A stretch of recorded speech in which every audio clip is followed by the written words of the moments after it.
And welcome to the show, guys. Today in this video, we are going to be tackling this basement renovation. Basically, it's a gut. It's from 1974. It's a raised ranch. We're going to explore how well it held up because it was 50 years old now, and what are the weak spots so that we can formulate a plan for building a basement back. But the first thing we got to do is got to jump into this, and we got to rip out all of our subfloor. And I'm kind of curious to know how they built it, because it turns out that this looks like it's 3/4 inch plywood on something. We'll have to figure this out the old-fashioned way. And the best plan for this is to cut this into manageable sections. Just set the blade about 3/4 of an inch.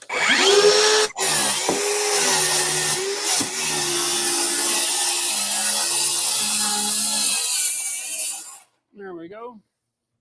Matt, you want to go rip that sucker out of here, and let's see what we can see here. Oh, all right. You said I should use the red bar? I would use the red bar just to separate the two. Yeah, it's most likely just nailed, okay? With like 100 nails. Yeah. Maybe you can grab the other end of that, get underneath there, and give it a lift. Oh yeah, that's why you wear the hat. Here we go. We're all wearing hats just so that Nate wears a hat, because he needs to wear a hat. All right, let's lift this up and let's show everybody at home what we found. Okay, well, let's get rid of this. All right. So somebody did a whole lot of work here. They've cut down 3/4 inch plywood, nailed it into the ground by hand with concrete nails, and framed each one of these sections of plywood. Now, it's not even all 4x8. There's a bunch of little pieces cut all over the place. So this is going to be really interesting. Matt, I want to know how we lift this off the floor the easiest. Okay. So we got a few different tools. Let's try the big red bar first. Sure. And just attack it, the big red bar. Where did that go? Oh, it's over there.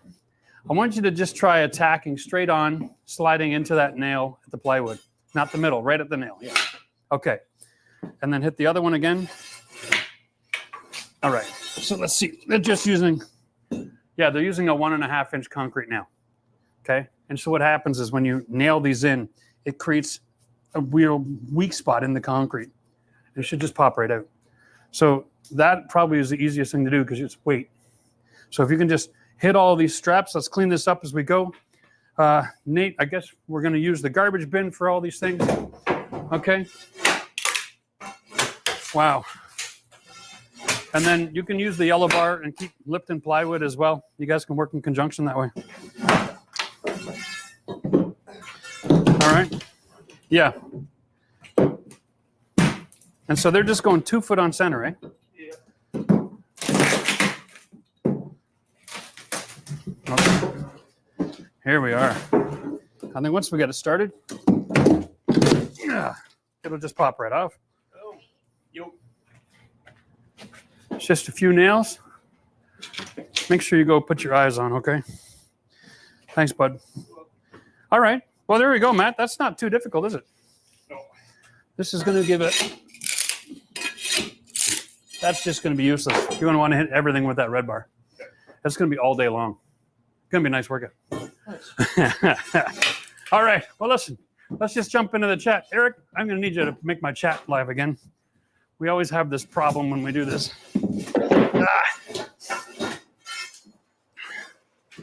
Yeah. Here we go. Must be a button here we got to push. That's all it is. I can do that next time. Sorry to bother you, buddy. I'm not technically proficient. I use a freaking hammer, right? All right. Let's say hello to everybody that's in the chat today. We got some members in the chat. So shout out to Laura and Ashley. Cheers, guys. Thanks for joining us today. Oh, what are you going to do about the weak spots in the concrete? That's a great question. Right now, it looks like I'm going to have probably about 400 holes in my concrete.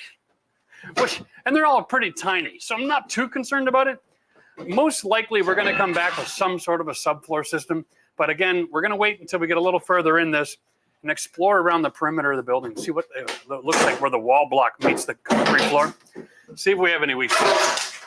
Yep, there we go. Not even any insulation there. I kind of thought they would have at least that white styrofoam from back in the day. But anyway, oh, there we go. Some more members in the chat here. Cheers, Corey, and hello to April Adams and Sturgios. Wow, very cool.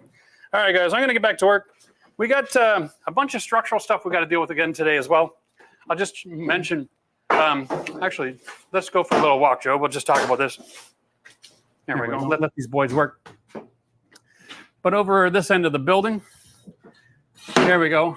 We got right down the middle wall here. This whole wall is a structural load. And you can tell because when you look up in the ceiling, here we go. This is a great example. The floor joist coming from one side. That's the floor joist coming from the other side. And they're all meeting up right along this wall. All right. And when we get into this closet, we've got an issue where this is kind of like back-to-back closets for the 2 bedrooms. But the floor joists are not consistent with where they meet up. So a lot of them are picked up on load over here. Some of them are picked up on load over here. Some of them are picked up over here. Some of them are just cantilevered and in between. So my plan is to come back and turn this into a bedroom and an office. That could be a bedroom. And so we're going to rip all of this out. We're going to build a new wall that's made of a 2x6. And it's going to pick up all of this overlapping and create a new structural load wall right here as a separated wall. We're going to go with a 2x6 top and bottom plate, and then we'll stagger the 2x4s so that we don't get sound transfer. We can get sound insulation there as well. It's going to be a really good design. It's going to separate the 2 spaces so that in and down the road can buy this house in real good quiet spaces, okay? And then, yeah, this is just about blood, sweat, and tears today, ladies and gentlemen. We're going to get some work done. Here we go. Wow, lots of this, eh? So what's the plywood comes up pretty easy. It's more of a problem with all these little straps, eh? Okay. Wow. You know what? I want to get a few swings of this in here. See, this shouldn't be that hard. Oh, man.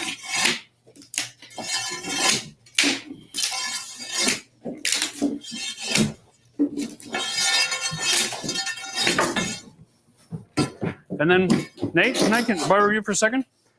Bring that yellow bar here. Here's the situation. This is why you need your eyes on. That needs to be popped out. Okay. Now you know, okay? You don't want to overforce it. It's not going to put up too much of a fight. So if you get any of those, yeah, that's the nail with the head popped off. So we should be able to just grab a hammer and hit that from 1 or 2 different directions. Yep, it'll just pop right out. All right.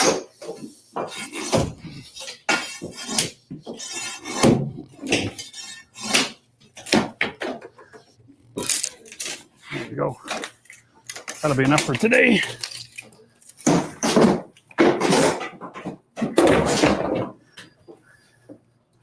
You got it? Yeah, see how easy that is? So because it's concrete, it does a really good job of making a hole and then has resistance going left and right. But up and down, forget about it. There's no strength there at all. Okay. Yeah, see, that's the challenge, right? If you use a small tool, you're going to be working way too hard. Use the yellow bar. Boom. Piece of cake. Right?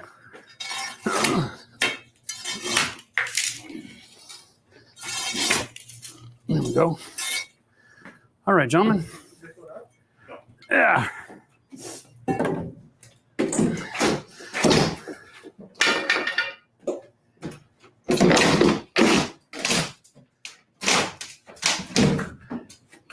Yeah, if you lift from this corner, it'll lift away from the jam. Yep, just lift the left corner only. Yeah. You want to get that Is it going right through the door? Oh, the door jamb is built on top of it. Oh boy. Okay.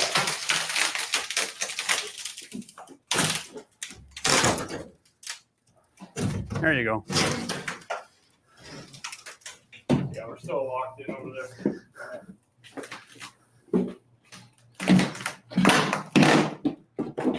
Yeah. There you go. All right. Just break that plywood right out of the way. Brilliant. Okay. Good stuff. Sure. All right. All right. So in addition to ripping up all the floors, hey, we have a floor drain and shims. So they've done some shimming around the floor drain. Emergency drain. That's really interesting because you know what? Having a drain in this floor, it kind of fascinates me. Yeah, we had a plan not to do that. Hey, Matt, remember the plan? Oh, sorry. Yeah, thank you. Let's not let that happen again. My God, poor Joe just about had a heart attack. All right. Here, I'll let you see if that is that any good to you at all. Man, oh man, oh man. You know what we're gonna need at some point is a broom. Anyway, I want to get rid of some of this here. This wall's in the way. All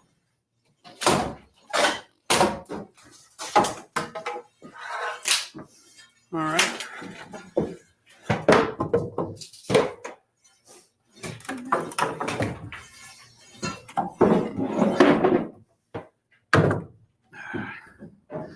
Yeah.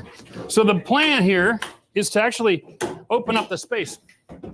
So having a wall to separate the living space from the living space makes no sense. So in my world, I think, come on, honey. Oh, 3 nails, that's why. Yeah. Tear that off. Having this in the way is just counterproductive. Okay. We're going to keep this one. That's picking up the load for the landing. This one, it's not being used for anything.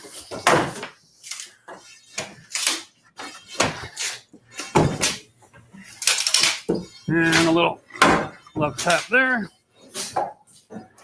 All right. And this one, of course. How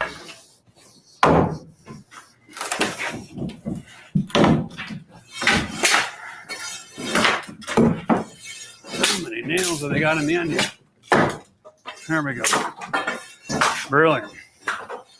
Boy, that's quite a mess underneath that floor, eh? Really lucky that they didn't get any sewer backup or anything on that drain. Can you imagine that? Would have come up and just got enough water in here to rot everything out from underneath. Yeah. This basement's crazy dry. We got really lucky. All right, Matt, can you grab me a Sawzall? And maybe grab a wooden blade instead of that blade there. And we'll cut this plate out before somebody steps on one of these bad boys. All right. Brilliant. Okay.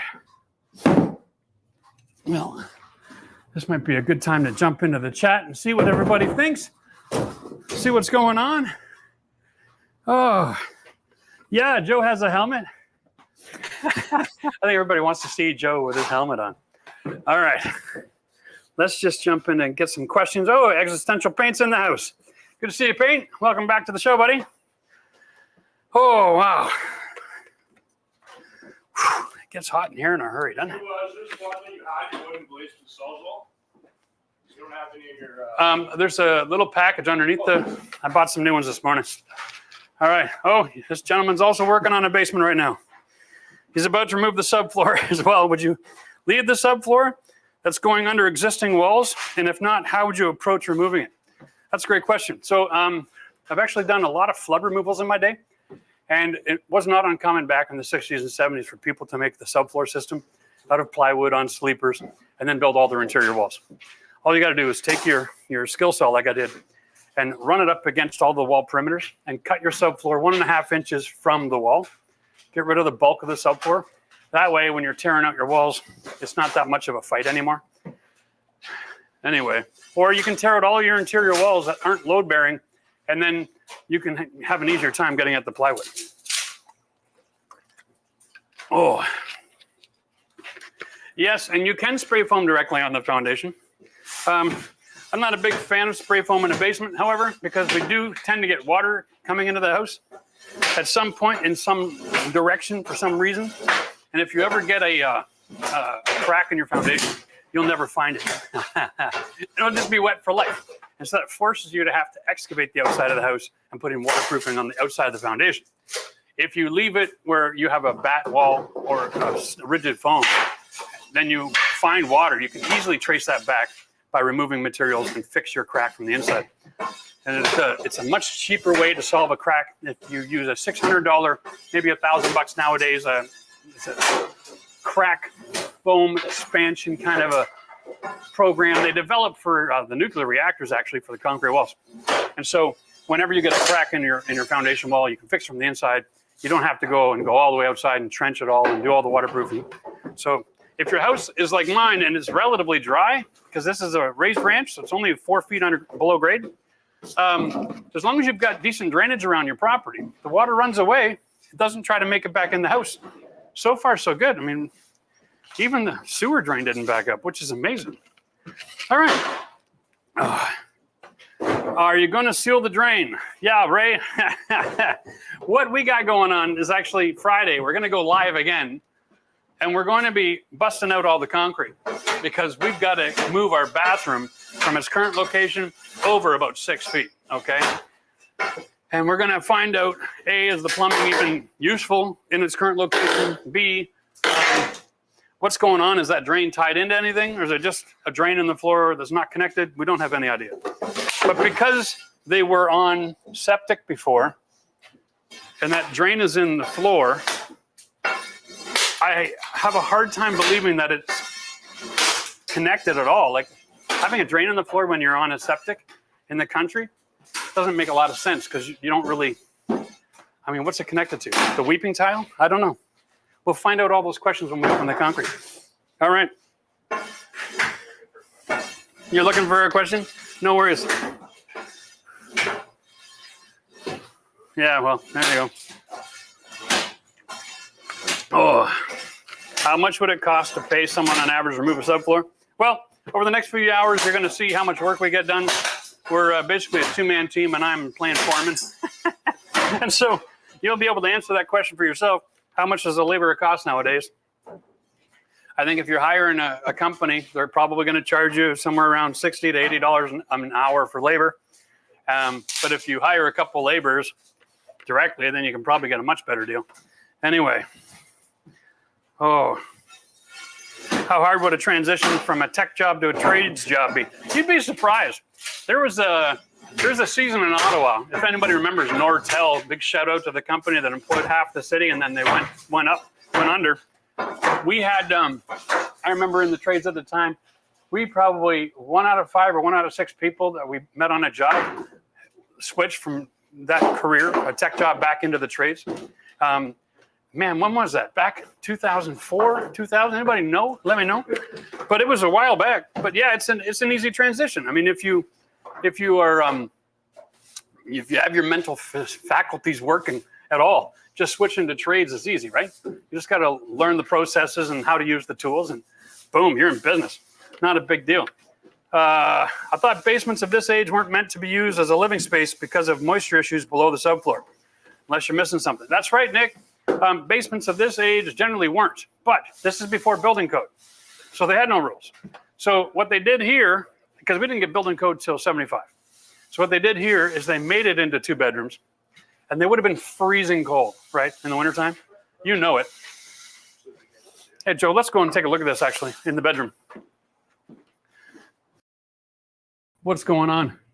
So can you imagine this is a bedroom, right? You had this big box here to carry the duct. You got a nice 4-foot wide window. The window's a slider, so it slides open. You can fire egress, no problem. But here's the wall. This is just 3/4 inch strapping, and they put drywall right over top of that. And they had some styrofoam insulation, and it would have been like R1. Nowadays, we put more insulation in our subfloor systems than these guys had on their wall. And the rim joists, way up there, yeah, they probably just had a single batt, maybe an R8. So you know that this was made back when energy was cheap and they could just crank the furnace up, and these guys would have been fine. And generally speaking, if it's a little colder in the bedroom anyway, it's better to sleep at. So they found a nice balance there. But in modern day, this is unacceptable. We've got to upgrade our tech. We've got to get to an R20 on the wall. We've got to get a spray seal on our rim joist.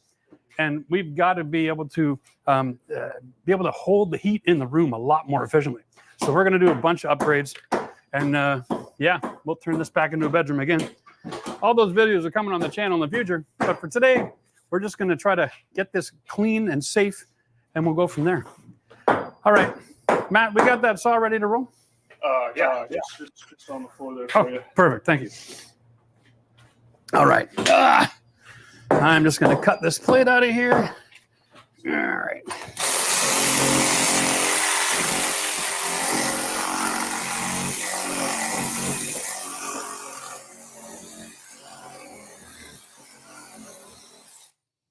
What are we using here? Carbide teeth. All right. Not the greatest blade for cutting.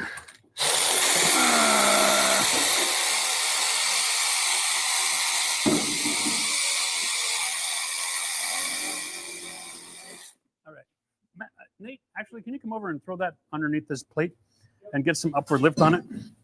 It should just snap right out. There we go. Beautiful. The cut was close enough. All right. And can you, Matt, can you hit this nail here too? I want to get rid of that. It's like a trip hazard. I'm going to go flying at some point. Beautiful. That'll work. All right.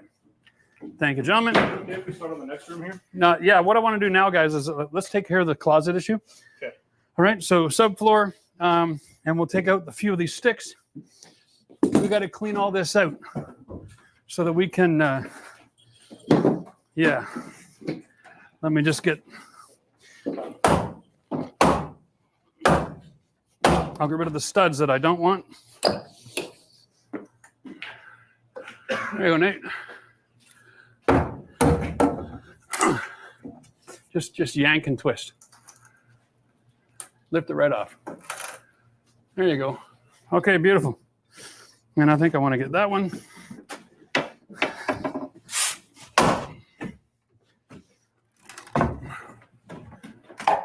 Okay.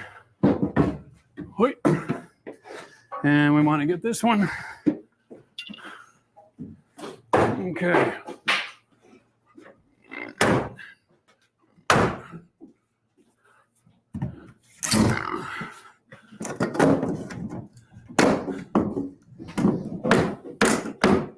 Yeah, that's a little bit awkward there, isn't it? Wood flying everywhere. There we go.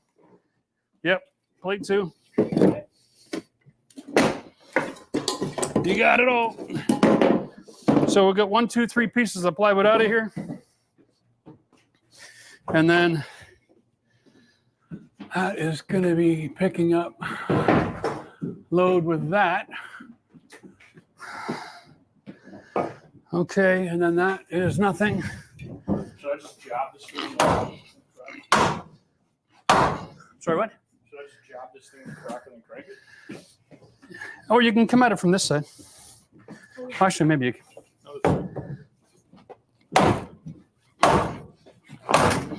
We'll get that out of here. Yeah, I'll get you that. And I think I'm just going to take the sawzall to this plate for now. I want to maintain this as a point load, okay? Yeah. All right. Here we go. Yeah.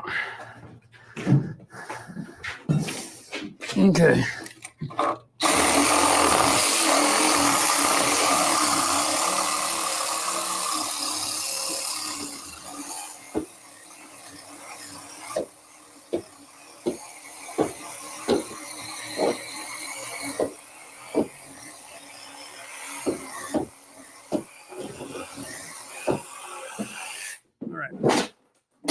There we go. Matt, you can come at it straight on now. It should be able to be freed up, okay?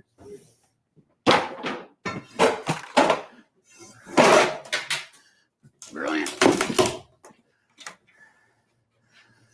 Yeah.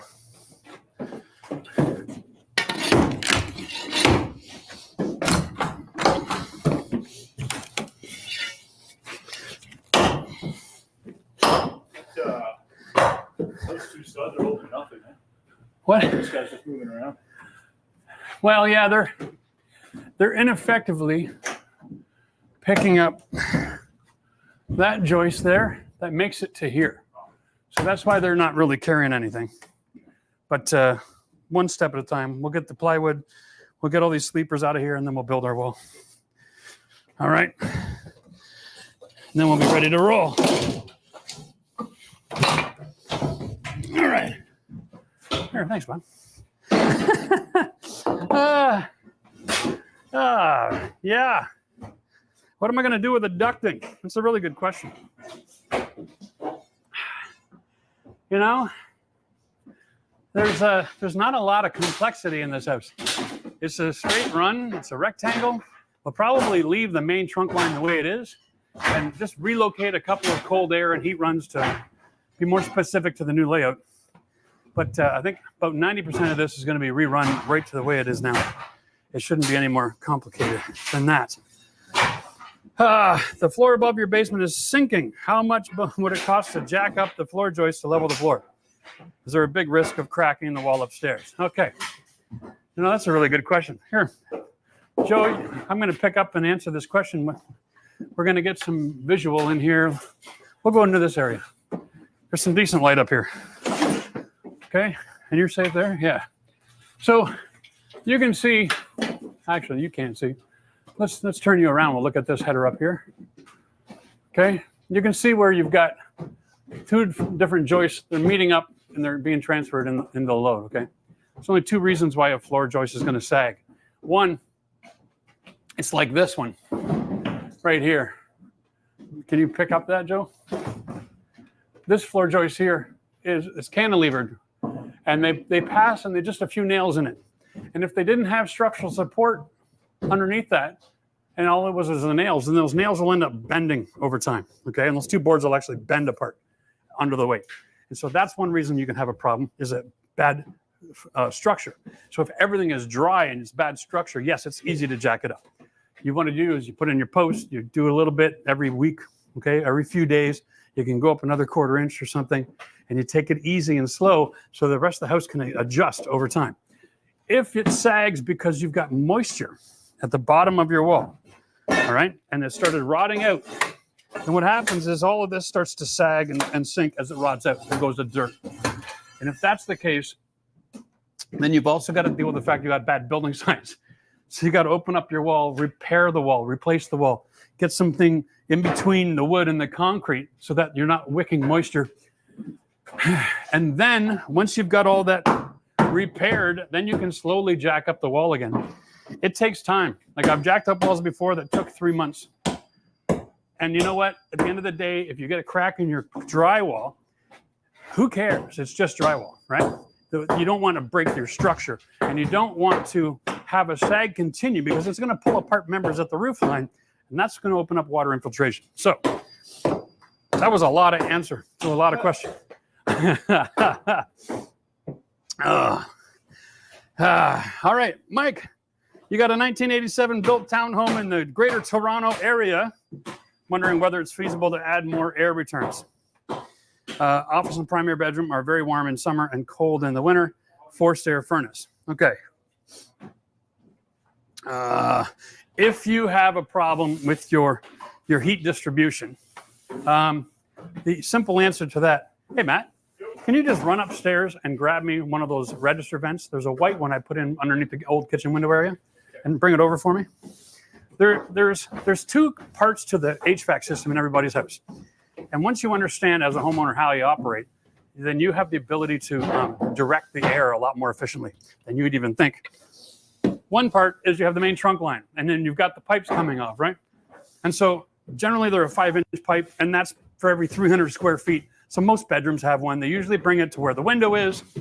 There we go. Thanks, buddy. The second part most people don't know how to use is this. It's the floor vent, okay? Now, this vent is open. The wind can go through it, okay?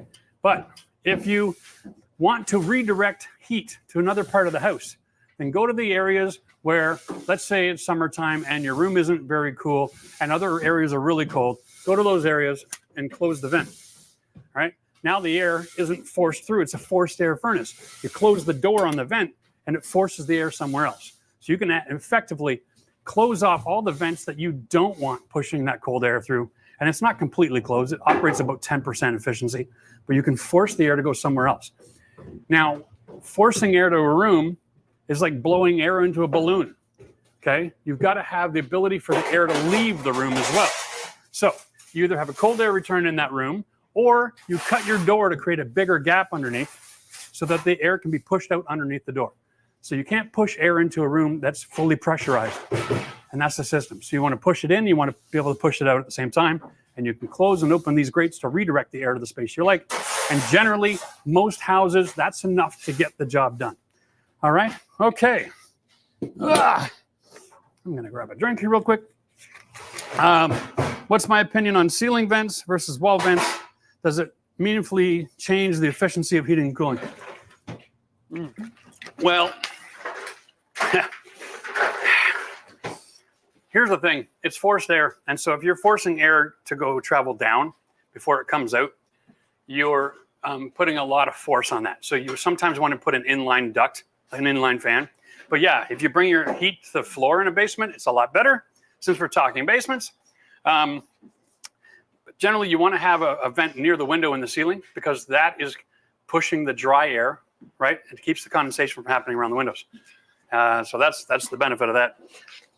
Efficiency, yeah. To better efficiency in the system, you're better to have more than just one cold air return. Building code requires one cold air return for an entire basement, and that's ludicrous, right?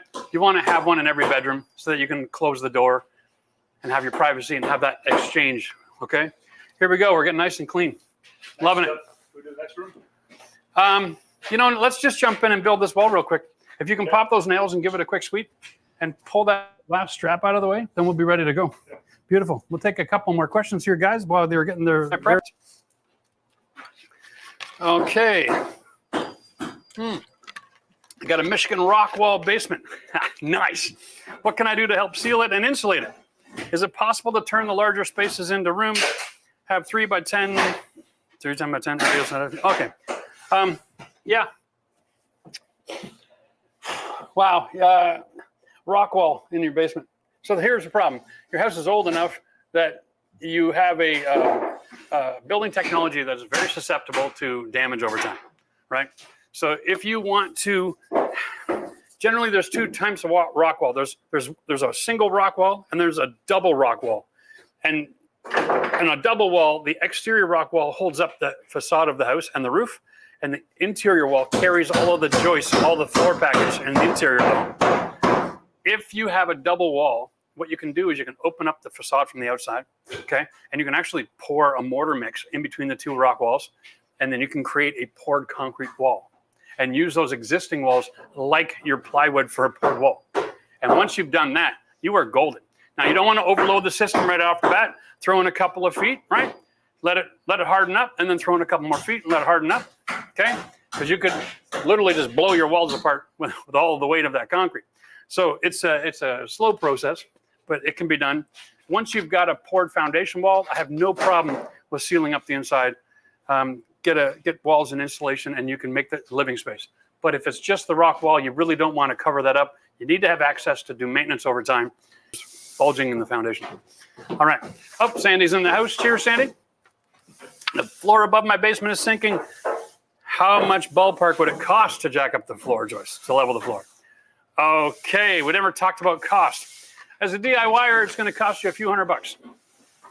You hire a firm, they're going to bring in an engineer, and then they're going to work off drawings.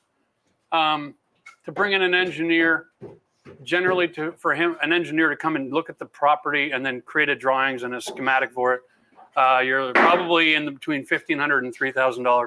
And then you're going to have to pay the contractor to do the work and have it inspected by the engineer as well. So yeah, you're probably in the 5 to 10 range. If you do it yourself, it's a few $100. Just saying, it pays to be handy. How many studs do you want brought down? How many studs do we want done? None. I'm going to cut them upstairs on the saw and bring them one at a time. Okay. But if you bring the 2x6s, then we can bring those down and get started with that. Okay. All right. Dalton Cook says, I'm looking to add a bathroom to my basement. I have a rough area for it. Any recommendations for design getting started? Yeah. Really, when it comes down to for basement bathrooms, you're going to have a rough in. You want to make sure you give yourself enough room for your toilet. That's really the secret, all right? Make sure that you've got 12 inches from the finished wall centered to where the toilet flange goes. And you're going to have at least 18 inches on each side of the center of that toilet unobstructed for walls and vanities, all right? That's really the only thing. Anything outside of that, for a basement bathroom, you can put in a typical 5x7 tub shower combo, toilet and vanity. Keep it simple. Door on one side. That's about as simple as they're going to get. All your mechanical is in one wall, so you only have to make one wall made out of 2x6. Gives you all kinds of room for you to be able to do your own work. All right? Okay, boys, we're going to get back into some work here. And Harrison is in here. Cheers, buddy. Good to see you again. Look at that comment. Chad says I've saved him thousands. Well, that's the whole goal, Chad. We're here to try to help people learn how to do this stuff themselves so that you don't have to pay for a tradesman. Lord knows, nothing wrong with paying for a tradesman, but if you don't have to, look at that. My hard hat is broken. Well, there we go. Ladies and germs, huh? Look at that. The darn thing just gave up the ghost. All I did was try to tighten it to my head, and it just popped right off. Okay, well, now to keep OSHA happy, I got to wear this. This is fabulous. All right. Okay. Yeah, get these nails. Having them pounded over isn't any good. We got to get rid of them. Okay, just hit them back the other way with your hammer, and they'll pop right out. Beautiful. All right. No, that's fine. You got the 2x6s here? Good. Okay. While Nate's doing some housekeeping, yeah. And there's another one over here. We'll get this one as well before we have somebody trip on it. That's all it takes, eh?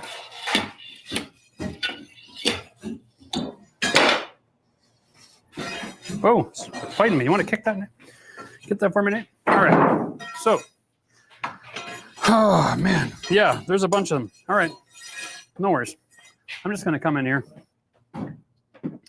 I've got a little side project here we've got to take care of as well. I want to get my staple hammer. I have it. Okay, I'm blind. Too many tools on my bench. So I got my staple hammer and I've got my sill gasket. Okay, so here's my plan. I'm putting in a temporary wall that I'm going to get approved by my engineer later. Okay, so for now, it's officially being built as it's going to be a permanent wall. Because if I build it right and my engineer approves my construction, then I can make a temporary wall to carry the load upstairs that instantly becomes my permanent wall. So I'm going to build it a little bit different because I think, pretty confident, I'm not going to have a problem with the engineer and the design. So we're going to put in a 2x6 wall, stagger the studs so that we can insulate both sides of this wall for sound transfer. The reason you want to do that is the wood has nails in it. And the sound vibration goes in through one nail, through the wood, out the other nail, into the other room. And if you can isolate the drywall hanging on different studs by staggering the joist, staggering the studs, sorry, then you get rid of a lot of the noise transfer, and then you have a continuous barrier with that sound insulation. It does a great job. All right, so, yeah, Nate, can I just get one quick broom down through here and drag all this out? And then we're ready to start working on this wall. Okay, so here's the basic plan. And you know what else we probably need? We could use a little more lighting down here. Am I right about that, Joe? Yeah? All right. What do we have? Yeah, can we bring the big square there? I've already got it on an orange cord. I'm gonna just run this right over to the door. Perfect, thanks, buddy. All right, so Eric's going to get us some more lights so that everybody can see what's going on and I can see what's going on because that's important. Get my knife, get this. Okay, so here is my bottom plate. And I've already got it pre-cut because we didn't want to waste any time today. And if you're smart, you don't cut the tape. Okay, work from the inside. All right, and then when you're done, you can just stuff it back in there and the roll doesn't go explode on you. So what I got here is some 1/2-inch T50 staples. I got my sill gasket. And what this does is it just creates a barrier for the concrete. And we don't want to stretch it out. Nice and casual.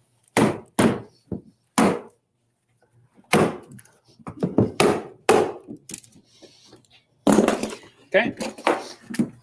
Then when I install this, I flip it over, and this is it's like a plastic barrier, concrete to wood, so it doesn't wick moisture. I've also building this wall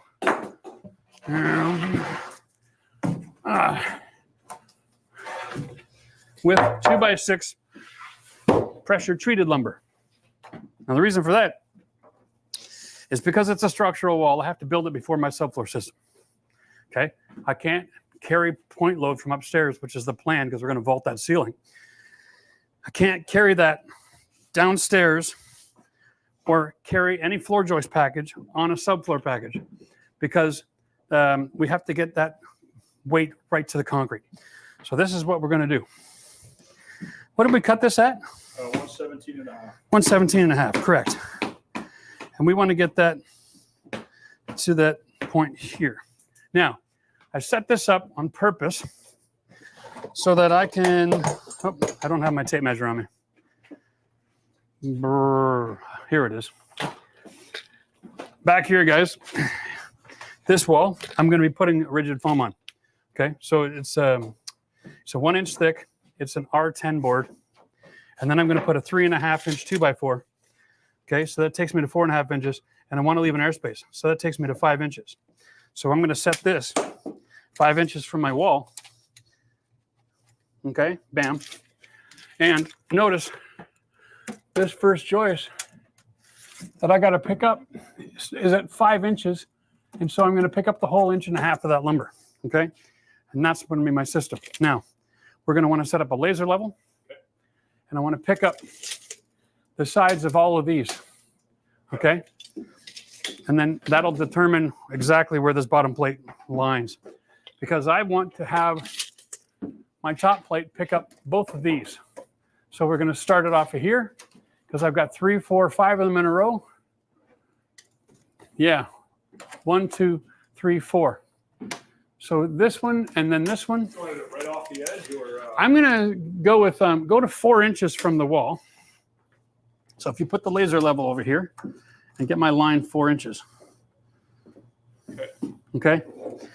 And throw a marker on that dot. Okay. And then I'll measure off over here 4 inches as well. And then we'll get that nice and straight.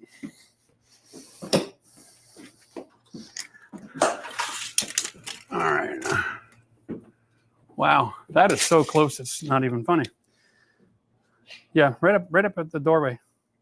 There. And I need to get this line here. Whatever reason. Oh, he's in the way, yeah. That's good. Okay. And I want to get this line just to this side of that concrete. you want Where my finger is. where your finger is. Oh, you want to turn that. Yep. So hit those two spots. It's a lot easier to do if you put the laser level where the black mark is, guys. Okay, bring it all the way up. Don't need to start 6 feet back. You got me?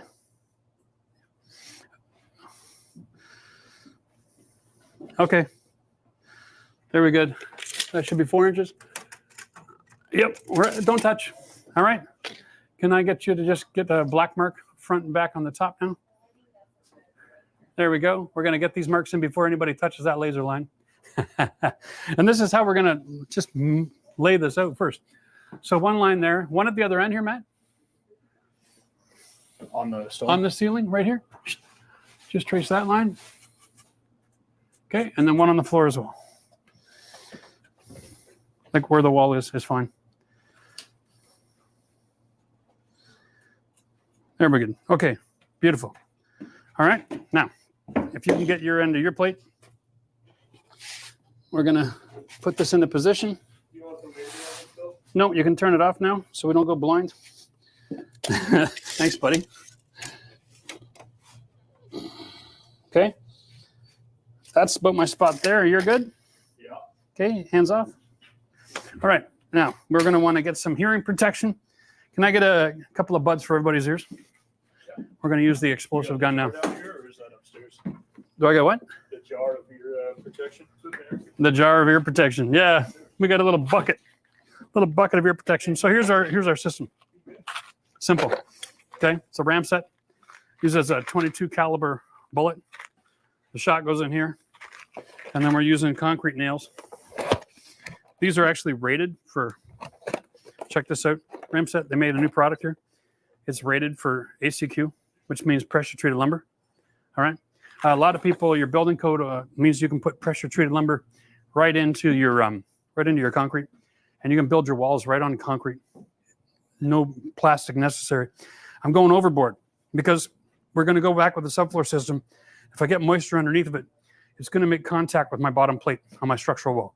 So I wanted to have pressure treated lumber there. It's a great place to go a little overkill. There we go. These are awesome. Just twist them, shove them in your hole. Boom. Okay. They expand in position. Is everybody ready? Oh, yeah. All right. I need a hammer over here, bud. Joe's going to get his in now. Yeah. Oh, that'll work. Matt's making me use his hammer. You know, it's funny when you talk with these things in, it's like you sound like Barry White to yourself. It's very misleading. All right. So we put the shot. Let me do this again. We can get a nice close up on this. Okay. We take your 22-inch caliber bullet. All right. Make sure it's clean. And then we take the shot and we put it in here. Now, you can put the nail in first if you like. We're going to go back here and we're going to slide it up slowly so that the bullet charge doesn't fall out or go sideways on you. Okay, that's closed. Now watch. That's pushed down and ready for contact. That's it. Okay, pull this apart. There's my cartridge. Pop it out. We'll do it again. First off, we're going to do one at the other end. Okay. That's on the line. Yeah. Yep. All right. Beautiful. Now, I don't recommend doing this within a few inches of the end of the board, but 6 to 8 is perfect. Pressure. Here we go. Now, we're going to just put in a couple more real quick in the body of this. I don't think it has any warps, but we're going to just guarantee it. All right. Okay, so we'll get the nail first. Safety, safety, safety in a situation like this. Okay. It smells good too. I love the smell of gunpowder, man.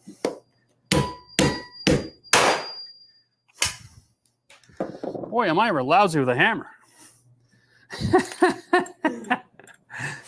Here, why don't you do one, Matt?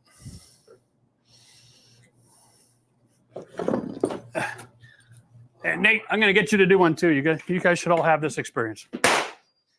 There you go. All right. Come on, Nate, give this a shot. Here, pop that open and get that old cartridge out first. Okay. There you go. Now, nail first, because it can't come out until you put an explosive in. Make sure that orange thing goes pushed right in that pipe. There you go. Yeah. Now you put in your shot. Always have it so it doesn't fall out. Mm-hmm. Set it straight in and off you go to the races. How good are you with a hammer? Nope. Got to hit it. There you go. Hey. Nice. All right. And then you just got to get rid of that old charge. Okay. There we are. We got a bottom plate. Now we got to get the nail gun going and bring in the other 2x6. Okay. We got to put it in the ceiling. Nail gun and the other 2x6. All right, we're done with the explosives. If you want to get rid of your ears, get back to the land of the living. That was just really fun. Oh, reminded me, that smell reminds me of the shooting range in Florida when I go vacationing. Yeah. All right. There we go. So we got a 2x6 right here. We got the nail gun. Okay. Yeah. We'll get this in place. And then we'll get some measurements. And then we'll be able to start building a wall here. No time. Okay. Now, here we go. I'm going to need a marker. That's going to be in my bag. Want 3-inch nails in there or 2-inch? Well, here's the thing. We're doing something a little bit funky monkey here. Okay. So I'm going to start off with a 2x4 on that side. Okay. So we're going to take this plate and roll it up. So I'm going to mark this out every 16 on center. Okay.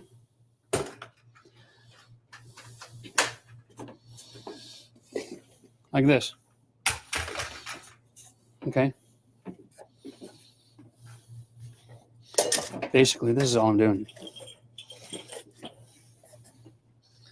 All right. Now, on the outside of the board mat, I'm also going to be doing 16 on centers, but we're going to put it in the middle. Okay. So we're here and then here. Okay. Make sense? So there's a lot of marking that goes on here. I'll just get this done as fast as I can, unless you want to do it, Matt. Sure. Did you want 2-inch or 3-inch nails for the nailer? 3-inch. We're going to go framing. Okay. So do all the 16s on the interiors and then use that existing line. Then you can probably just hold it on that line and you can mark both sides 16s as well. Okay. Okay, so what did you do? You went 24 on center? No, I'm going 16s. Okay. Mark the middles, Yep. and then there's an outside mark as well. And then if you can Oh, just you want me to go off those? Okay. go off those on the outsides of the boards. Cool. Then we'll have all of our positions for all of our frame. Sweet. All right. And once you got that marked, we'll stick it up in the ceiling. While you're doing that, I'm going to take a few questions over here. There we go. Canada has gun ranges too. I just don't own a gun here in Canada. Hey, if you're in the local auto area and you want to hook me up, I would love another shooting experience. Last time I went to the range, I just drained the 9 bullets in a real hurry, like someone was charging me, and I put 7 in the head at I think, what was it? Something like 15 feet. It wasn't bad. Anyway, just no guns. Oh, don't you need a footer under your bearing wall, or is concrete floor enough for load bearing? Great question. So this is just carrying the weight of the floor. It's not carrying roof. Okay. So you can actually build that for the joist just on the floor. That's the way it is right now. And so I'm getting to kind of go back with the same technology. I'm going right up against the old wall. On Friday, we're actually opening up the concrete, and we're going to be exploring up where that structural load wall is to find out that they put a curb. The drawing for the house calls for 3 point load footings, but they didn't build that way. So we're not sure what they did. So drawings for house are great, but then people just change their mind on site. Like I said, before building code, it was before inspectors. So we don't know what we got. And right now, that's why I'm calling that a temporary wall. We'll find out more as we go along. And then I'll have my engineer decide whether or not he thinks that's good enough. That's only going to be carrying the bedroom, and it's only carrying the middle wall, just like it is right now. So we're not actually making any changes to the design and the function of the house. And since it lasted 50 years, my thinking is my engineer is going to say it's no different than what made it 50 years without a sag. We're just going to approve it and move on. That's kind of what I'm thinking. Anyway, the rest of that we got to figure out for sure, though, because we are taking point load for the vaulted ceiling right down through this wall into that floor. So that one definitely needs to have a footing. Nicholas, hey, cheers. Nick, you remember? Just got home in South Alabama. An hour from the coast. Nice. Far enough away that it's not a storm issue and close enough you can go to the beach anytime you want. I like that. It's on a crawl space and was built in 72. 1,100 square feet. A subfloor needs replacing. Wow. Is 3/4 OSB tongue and groove safe? Do I need a vapor barrier? I'm going to give you my 2 bits on this, all right? For an extra few bucks a sheet, you can get pressure-treated subfloor. That's what I would use. A lot of humidity, unless you're going to encapsulate your crawl space and put a dehumidifier down there, which is an option, and it can cost $10,000, $15,000. You know, go with pressure-treated plywood. At least that gives you a fighting chance that you aren't going to have to change it again for the next 50 years. All right? Cheers, Nick. That's a great question, buddy. And while you're at it, feel free to apply a topical sealant to your floor joist package, just like we use the cut and seal when we're doing our decks. You can apply the chemical onto your structural members to make sure that they're also treated. And probably a great time to get in there and treat for those little critters as well. Okay. Julia is a member. Cheers, Julia. Been renovating, remodeling 7 years from foundation to roof. Wow. Watching you along the way. Very cool. I've helped you win a debate between you and your hubby about how to cut meters in crown molding. Miters. Oh, okay. Yeah. Well, you know, that's cool. There's more than one way. I like to do the jig. You use that jig as a DIYer, it changes your world. Then you don't have to have multiple angles and become a carpenter expert. All right. Very cool. I'm glad we were helpful, Julia. That's awesome. Hoy. And Mr. Hammer Dance. I'm pretty sure we had Mr. Hammer Dance on this show the other day, didn't we? Is there a reason you wouldn't use Tapcons, aka concrete screws? Yeah. I like the smell of gunpowder, and it's quick and dirty. And that is a lot easier to remove if I have to down the road, believe it or not. You see how easy it is to pull a nail out of concrete straight up, right? They just pop right out. And Tapcons, generally speaking, even though I'm a big fan of Tapcons, it takes a while to drill through and how to screw. This is just quick and simple. So it's a great little handheld DIY tool. Costs like 30 bucks, I think. Anybody can afford it. So that's why I'm showing it. It's a lot cheaper than a good drill to drill through. You need a hammer drill to do the Tapcon. So if you don't have one, that's a great alternative. All right. Brilliant. Jeremy wants to know what's the best way to properly secure a second-level wood deck to a brick house. Not to the brick is the answer. You want to go through the brick right into the rim joist. If you don't find the house wood, you're not attached to the house. You're attached to something attached to the house. All right? So make sure your legs are long enough to get all the way through that brick and into your structural member. And you've got 1.5 inches of that lag in that structural member. Okay? And then you'll be attached.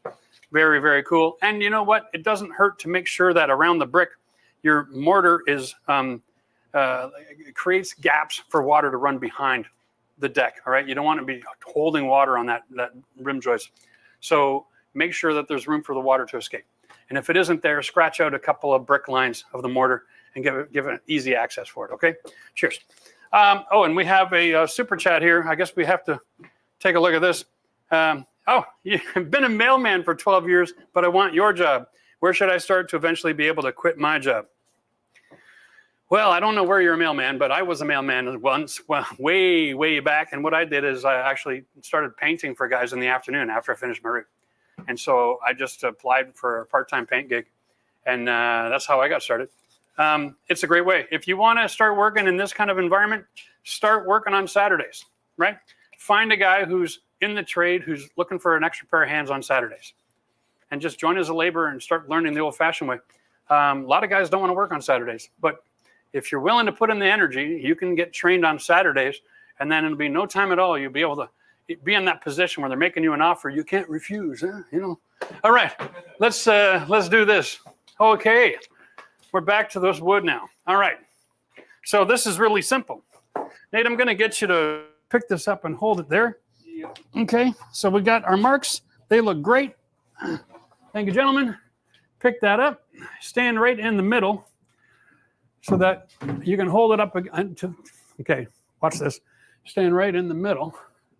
Go back here a little bit. Nate, you got to go back. There we go. And then, is that in the way? Oh, yeah, I think it is. Yep, I got to get that out of there. Grab the Sawzall and just give this a snip, okay? You don't How long can you last like that? Forever. Huh? Right? Where he's going to cut a piece of wood. He's going to take his time too because he sees you standing here with the board over your head. Yep. I got a PPE up too. Oh, yeah. Right. Okay. There you go. All right. Okay. I'm going to go get my silly little bumper cap back on. My goodness. So frustrating having a broken helmet. All right.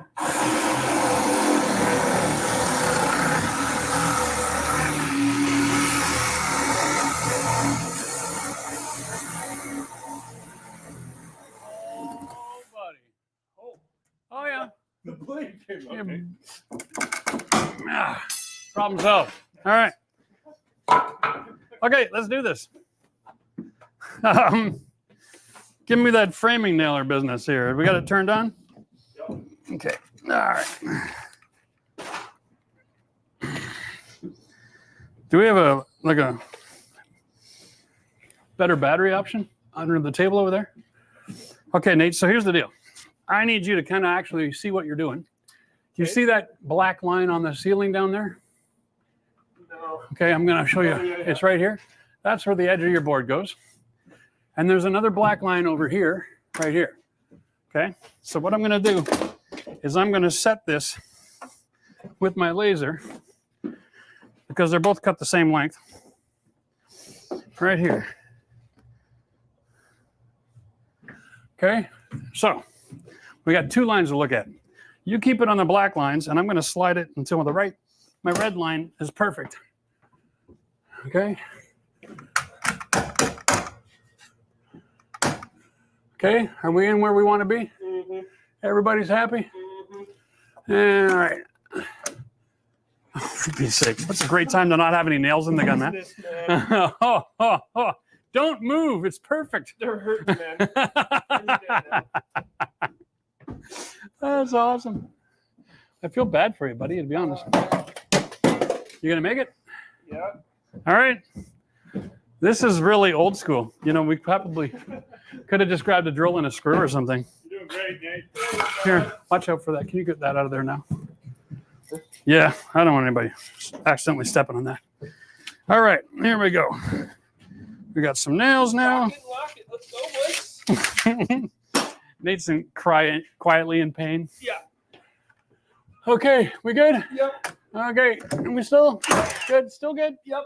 All right, I come down here. Excuse me. Oh, all right. I'm gonna check, make sure I'm on the right spot here. Okay, Nate, you can let go. All right, here we go. Now, We got a quick hand for Nate. hey, well done. Well done, son. You've been initiated. All right, now we're just gonna throw a couple of nails in here. All right. Boom. Boom. All right. Oh, that's a heavy gun. I appreciate the small battery. All right. Heavy gun. That's a lot of work, putting in a few nails. All right. Now, guys, what I'm going to get you to do is, because this is a temporary wall before we can tear anything else out, we're going to get in some studs here. All right. So let's do just the leading edge. So we got 1, 2, 3, 4, 5, 6, 7, 8. Good. Just like we did upstairs, temporary wall. Yep. We'll start with the first measurement back here. Nate, you're on the saw. Matt, you can run back and forth. Okay, we're making them, this one is going to be 86 and 5/8. Okay? Got that on there? What was it? One more time? 86 and 5/8. This is going to be all afternoon now. All right. Everybody's having too much fun at work today. That's not a problem, is it? That's not a problem. All right, now, next board. Okay. This is the way it's going to be, right? 86 and 5/8. I'm just going to make marks as I go along. Now, before we start jacking up the ceiling, by accident, if I lift up my head, I'm going to lose my helmet. This is hilarious. That one's 86 and a half and a hair. And what that means is it's 86 and 9/16. Ooh. Okay. 86 9/16. Tell Nate to measure it and put the actual measurement on the board for me. Give him a black marker as well. This one, 86 3/8. Oh, no. 86 3/8. And this is what happens. Yeah, 86 9/16. Yes, sir, on the second one. 86 9/16. Okay. Here you go, Matt. I'm going to let you take care of this in a second. Here we go. Beautiful. All right. So,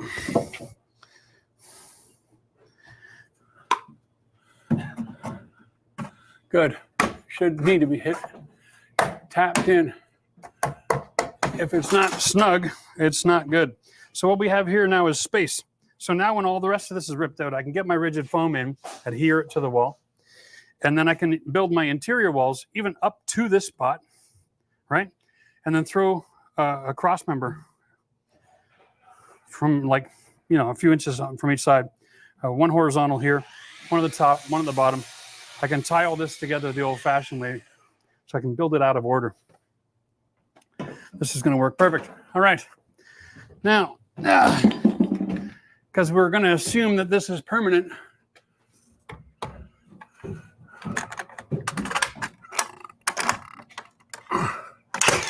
here we go.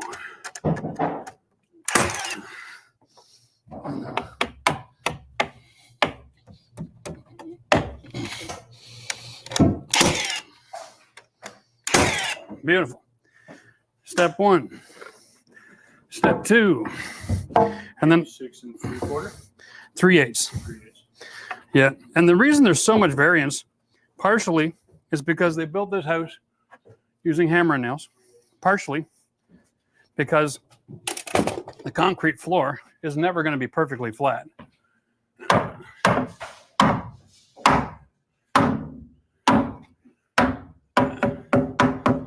Okay. And I like it. Beautiful.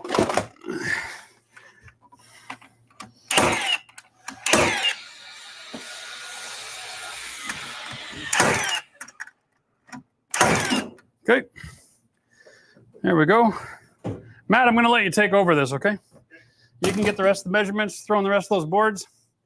That'll be awesome. Me and my silly hat. It's just not working out very well for me to be working with it. Okay, I'm going to go back to my metal blade. All right. We're going to be able to get back to some demolition in just a minute. What's up? What's that one? The next one, apparently. 3/8. No. That ain't right. Throw a tape measure on that. He did not cut that 3/8. I'll guarantee you. That looks more like 7/8 or something. Or 3/4. He probably did 3/4. Does he have the right measurement on there? He has the measurement written down, yep. Okay. Let's see if Nate knows how to measure. Oh, man. Just a lousy way to do it. Milwaukee tapes are much More reliable? different. Yeah. I got it. Okay, you're good. Figure it out, yep. 86. Yeah, he did 3/4. All right, take it back up. That's all right. No big deal. All right. Here we go. Yeah, you're close, Nate, but no cigar. We're going to head back over to the old truth booth here. We'll answer some questions. We'll keep Matt on the screen so you guys can see the progress there. All right, here we go. Oh, yeah. So Peter bought a 71 house earlier this year. Perfect buy. You know, like before we go any further with this, everybody should go out and buy a house built in the early 70s. Okay? They're devalued. It's the perfect way to get into the market and buy half a home on mortgage and then just fix it up. Like, my God, like we're doing. Starting to move in after doing a ton of projects to make it safe. Okay, so you bought yourself a project house. Thank you for making home improvement be doable for anyone willing to get a little dirty. Peter, blood, sweat, and tears, man. If you're into that, then you're my kind of guy. I love it. Happy to help, buddy. This is awesome. There you go. That's the power of YouTube, guys, right there. Do you have any advice for relocating a washer and dryer into an area of the house without readily available ventilation? Wife wants to move our laundry from the basement to the main floor of the house. Okay, no problem. Yeah, we can drill a hole in anything. So even if your house wall is cinder block on the main floor, you can core drill a hole, and you can actually hire a core drilling service. Now, if it's made of wood, then by all means, go ahead, cut a hole, do the exhaust pipe, expansion foam around the gaps. Don't even worry about it. If you can ventilate, if you can get that laundry on an outside wall and ventilate directly outside, that makes your dryer so efficient, it'll dry your clothes in half the time as it will in a basement, pumping it up and out, okay? So that works out really, really well. Oh, okay. What's the most common measurements in renovation? 6 feet and 60 inches, and I usually get them mixed up. Something about that, I just can't keep on track. Oh my God. You notice that we're toenailing the studs. Yeah, I find it splits the wood when I do it. Any tips? Really, it's largely the tool. This one works amazing. This Milwaukee gun, it's the finest tool I've worked with. It's better than even in my compressor nails I've ever had in the past. We're using a 30-degree angled nail on the tool, and so it's just working like a charm. I don't have any issues. Joseph, how are you securing the new 2x4 studs to the existing block wall? We're not. But if I wanted to, I can use that nailing gun, the powder actuated nailer, okay, the Remington. You can even buy those things so they're semi-automatic, and they can come on with a strip of the bullets, and so you can fire nails all day long. Makes really quick work of that project. You can always go tap gun, but that's just slow. So if you're going to be putting 2x4s against the wall directly to the concrete on the flat, then the easiest way to do it is actually to use the nail gun. If you pre-drill with a flat bottom bit, about 1/2 inch, there's always room for that little plastic cap in the head of the nail, so it's flush. And you just throw that in and pop it on, you're done. All right. This thing really is stupid. I can't close the back of this anymore, right? Like this doesn't work, so it's just falling off my head. Heath got a 92 house. They did not stagger the seams and a 2x12 laminated beams in the basement correctly. Proper way to fix it. If you've got a structural question, best thing to do is contact the structural engineer. But at the end of the day, anything that's got weight to the outside wall needs to be picked up somewhere on the inside wall within the last 2 feet of it, okay? So we call that cantilevering. If this is your beam, and here's your foundation wall, and it goes to here, somewhere within 24 inches of that tip, you need to have a point load to carry the other end, okay? So if it's anywhere within 24 inches, you're cantilevered according to building code, and that's fine. So you might think that they're not laminated properly, but maybe they are. Now, if they're just two beams coming together and they cross over and they threw 100 nails in it, that's not acceptable, okay? So that definitely still needs a point load, okay? All right, cheers, buddy. Good luck with that. All right, Garrett, just passed your first ever electrical rough-in on your addition. Hoorah! Yeah, that's what I'm talking about, right? Love getting homeowner electrical permits. That's awesome. Congratulations. And Carlos, is any tips for refinishing hardwood floors? Yeah, I do have some tips for that. If the floors are squeaky, refinishing it isn't going to solve it. Here's a good tip for you. Make sure you buy the right equipment, okay? Rent the right tools. A lot of people will rent the sander, the belt sander, the drum sander, but they won't rent the edger. They'll try to use a palm sander or a little handheld belt sander. Get the edger. The edging sander is a disc sander, and it's about a 7-inch blade, and it makes quick work of that, okay? It has a faster revolution than any of the little power tools you got. So don't cheap out. Get both tools. Second tip, if your floors are uneven, it's a really old house, okay? Then sand on a diagonal pattern to take all the tops of the ridges off first, okay? Don't try to sand in line with the boards if they're heaving up and down. Go on at 45 and level your floor off before you go sanding with the grain, all right? I know you're supposed to sand with the grain, but on a 45 is close enough to the grain that it's not going to cause you any of that cross grain action, all right? So it works just fine. take all the peaks of the humps off, and then you can go with the grain and make your life a lot easier. All right. Cheers. Makeba, I've learned a ton of things watching you. I've done my bathroom floor and kitchen floor. Turned out spectacular. Thank you, Jeff. Well, my pleasure. Happy to help. That's why we're here. Oh, my goodness. Roger Wakefield is in the house. All right. Cheers, Roger. He's watching the series. Doing it live, Raj. Why not? Got a question here. Plumber cut through the floor joists illegally. It wasn't Roger. I know that. 6-inch notches in 2 locations for 2 bathroom drains. Got full access from the crawl space. Do I sister or do I laminate? Okay. If it's a floor joist and you've got notches, you know what? Here we go.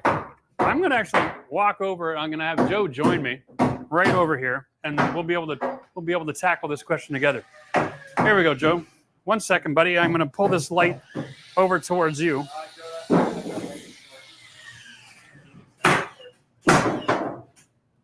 There we go. There we go. Come on over here, Joe. I just need a pointer stick. We're going to look at the ceiling here. Can you get it straight on from that direction, actually? And then they'll be able to see this notch. Okay? There we go.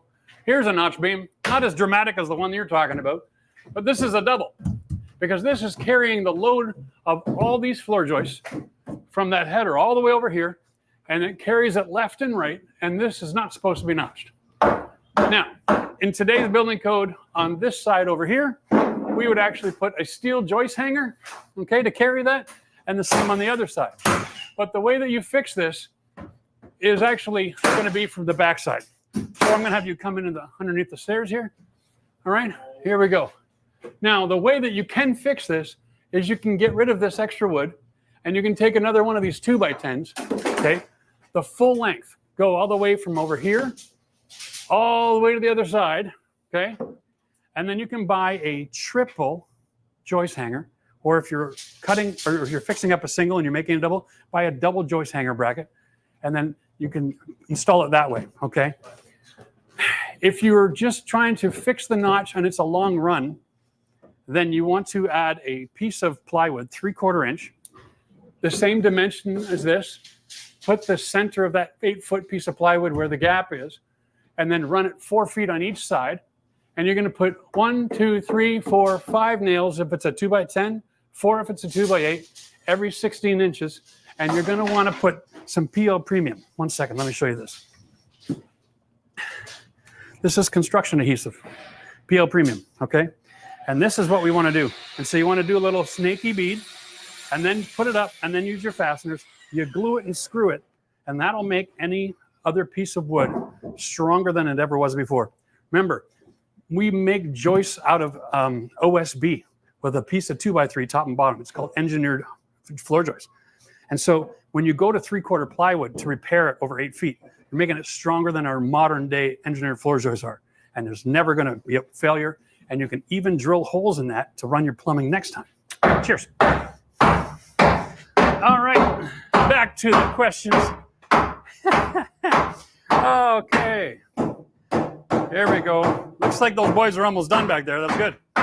All right, Jeff, any way to determine whether or not linoleum is fastened to your slab floor versus glued without destroying it in the process?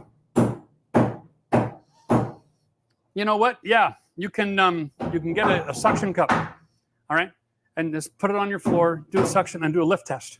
A lot of times they'll just glue the perimeter, okay? And if they glued the whole thing, it won't lift. And if you use a suction cup, you can get them at Home Depot in the tile department. It's a tile tool now, and it's like 15 or 20 bucks. And you can just try that on your floor and see. All right. Or you can use your vacuum. If you have a vacuum at home, you can put your pipe on it. You should be able to lift your floor a little bit. That'll tell you if it's good or not. Cheers. All right. When you put in electric wiring, do you consider putting in the outlet for solar-powered generator? Yeah, we don't really have a lot of that going on up here in Canada. Some people try to make it work, but we're so far north here in Ottawa that solar power just doesn't make a lot of sense. I also have way too many trees around here to get any efficiency out of it. So I think for us, solar power isn't going to happen. But we are definitely roughed in for an EV charger in the garage. Now, I don't have an EV car. I don't plan on having one anytime soon. They're going to have to pry my gas truck out of my cold, dead hands. But it's there for the future consideration because we're going to be closing up the garage and making it fireproof. Yeah, that's right. Okay, one thing real quick before I drive everybody crazy. Oh. And did I ever just destroy that light, eh? Oh my God. Whoa, hey. Look at that. I just like totally destroyed it. That's awesome. All right, Jeremy's got a question there. He's got a 74. Plumbing and electrical in basement is below the floor joist, not in the joist. How should I finish the ceiling? Normally, I just sheetrock to the bottom of the joist. Yeah, I get it. So if all of your stuff is underneath the floor joist, then you have to add strapping. And generally speaking, you can get away with 3/4.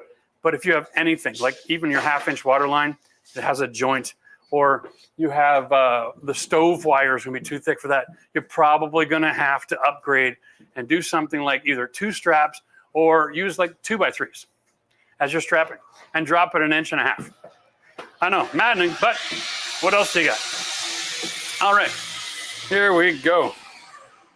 Oh, he's back in business already. That's awesome. Big Daddy taking on a 1952 duplex reno, looking to move the kitchen from the back of the house to the front. Any issues to tie in vent across the ceiling to existing vent about 20 feet run? The only issue you're going to have with that is that it's going to create extra turbulence and make your hood fan noisier. Okay? So what I'm going to recommend here is that you take a look at the fact that the old vent is going to be probably only a 4-inch pipe, and it's not even sufficient for today's modern vent. You're going to probably want to get a 6-inch. So if you're going to have to upgrade your vent, just get it into your head right now. You're going to put in a new exhaust. You're going to go to 6-inch because you're going to want to put in a hood fan that's actually going to be able to pump the air through it, right? If it's a duplex and you're going to be renting it out, then consider just getting a hood fan that'll recircle through a carbon filter right back into the room and save yourself the energy. Right? Like if you're going to be renting it out, you don't want to upgrade to sexy appliances. Okay. Anyway, you got options there. Anyway, tying in the old one isn't going to be very good. Hey, Mr. Privacy says, nice work, gentlemen. Part of what? We're doing the other side of those studs too. You know, no, I think we're going to be good for that for today. That can be a future project. Okay? Yep, no problem at all. Just hammer out this one in and then mark it that it needs to be nailed. And then If it's already measured and cut, go ahead and install it. Okay. I don't want it to accidentally fall out on somebody's head. Cool. All right, we're at that point. You guys got a drink? Why don't you take a 5-minute break and get a drink going, guys? All right, and then we're going to come back and we're going to tear those walls out. Brilliant. Okay. Well, there we go. Well, give these guys a bit of a break. Yeah, I'm fine with that. You want to go get some fresh air? Go right ahead, bud. Andrew says, we have plans for vaulting the ceiling in your living room. So do we. That's coming up soon. The house is from 48. Any tips or insight on what we need to do or what to expect? 48, you're going to be all stick frame, right? You probably have a ridge board, maybe a beam, but probably a ridge board. And the difference is a ridge board is just a piece of 1x8, and it's just the stop where your rafters fall onto, okay? If you're going to vault that ceiling, you're going to have something in place to hold the building from falling like that as the roof falls down, okay? And those are usually called collar ties. If you have a ridge board, you need collar ties. You're going to have to formulate that into your plan. If it's a ridge beam, however, then it carries all the load to 2 ends on a point load right to the foundation. Putting in a ridge beam means nothing sags, and so there's no outward force on your outside walls. And so then your house is fine. We're going with ridge beam. We had ours engineered, and Ethan is our engineer. You're probably familiar with him if you watched the channel in the old days. He helped us with our farmhouse back there a while ago. So he's engineering our ridge beam. You can't just tear the drywall off and start cutting out lumber because some of it's valuable. And if you've never done it before, get an engineer on your site. It's really easy. These guys are so easy to work with. They're smart. They've done this 1,000 times. They'll make drawings for you, and they have the red seal to stamp any permit and to have more authority than even building inspectors in your region. All right, and so that's awesome. So if you got a red stamp seal from an engineer on your project, then you are off to the races. Quick question: he's got dry core plus 22 millimeter LVP, want to transition with a sort of ramp onto the concrete, how to make the ramp piece. Traditional transition doesn't work at nearly 3/4 inch of a lip. Yeah, no kidding, it won't work at all.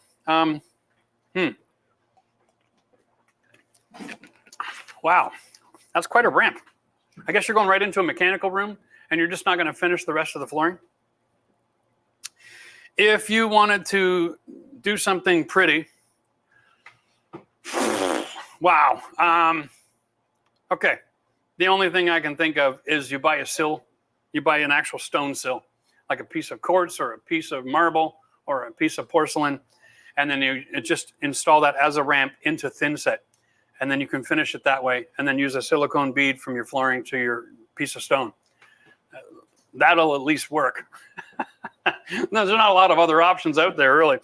Turning a small 8-foot cold room conditioned into office and need the drywall. Okay, 2x4 framing, 1-inch area gap, tight space. Is flat framing against wall possible, or just do normal framing? The problem with your flat framing there, my friend, is that you're going to need electrical in that space. And the boxes come thicker than 1.5 inches. And so then you're kind of pooched. So unless you start cutting a hole in the concrete like they did here, you know, I mean, that's an option. They actually cut a hole in the concrete to recess the boxes on the strapping here. That's how they did it. I don't know if it's up to code in your neighborhood. Contact your local building authority and check and see if they would accept that installation. It's not the greatest building science because now you're going to have a cold spot in your wall. But if space is the biggest concern, then you can get those other 2 inches back maybe. All right. Any recommendation on installing a new home run 20 amp circuit from attic down through fire blocked 2x6 framing with insulation? Recommendation on installing it. Yeah, drill 3 holes in your drywall so you can feed the wire. Use your stud finder vertical, find your fire blocking, drill a hole just above it. Yeah, like something like a 3-inch hole saw bit. Okay, then you can feed your wire through all those different sections, and you're going to do some drywall patch and repair. But it's just drywall. There's no secret sauce to doing any of this, right? You can cut off your baseboard if you want, and then you can reinstall your baseboard and then do the caulking and the paintwork over again, or you can just fix all 3 spots of your drywall at the same time. Vishal, hi Jeff, getting my basement apartment done this year, doing most of the stuff myself, contracting a few things. Bathroom in the basement. What is the most economical way to waterproof the bathroom? Well, yeah, you see, you just did it right there. Do it yourself. I would say concrete board and red guard with a prefab shower pan or tub shower combo is probably the most economical version. All right. And even maybe try to steer away from tile altogether and just go with a wall panel kit that you can install as a DIYer. But, you know, that's up to you. But if you're going to tile, then just go concrete board and red guard, and that'll waterproof it. If you're looking to waterproof more than just the shower and you want to waterproof the whole bathroom, that's a whole nother thing, dude. You're going to have to become a member, join our membership program, send me your pictures, tell me your geography, and then we can help you map out a plan for success there. All right? And nobody's having a drink. You're just hanging out. Okay. Well, I'm going to put you back to work then. We're going to take 2 more questions, and we're going to go right back at it. So you might as well be ready to roll. How do you prefer plywood and solid wood beams versus OSB and engineered floor beams for new homes? No. Dimensional lumber is not as good as engineered floor joists. Okay? Bottom line, there's too much movement. Like right away, they don't come straight and they move over time. They can bend and warp, and then your floors are all over the place. So if you want to have really sexy floors, you want to get the widest plank flooring available, you need engineered floor joists to have a flat surface, because the wider the plank, the less mercy they have built in for all the dips and valleys. Okay, so older homes like this, I can't even put a 9-inch plank on it. I got no option. I'd have to put floor leveler on the entire upstairs before I'd be able to put my flooring in. So yeah, definitely go with engineered floor joists. Okay, it'll save you a ton of hassle, and then you can buy the latest, greatest craze in flooring and have those great big sexy planks or the great big tile. It works no problem at all. Okay, looked on my Amazon cart, wasn't able to see it. What is that red nail gun you're using? All right, DJ, good point. I think it's just called, is it Remington? I think is it a Hilti or is he talking about this? Are you the red nail gun? Okay, are you talking about, he's bringing both of them over. DJ, we're just going to take a look at both of these. We've got the Milwaukee M18 fuel 30-degree angle framing nailer, okay? And that's battery instead of compressor. And then we've got the Ram set. That's more orange than red, but yeah, either way, we got you covered. All right. All right, boys. I'm going to put on my stupid bumper cap now. That doesn't work. All right.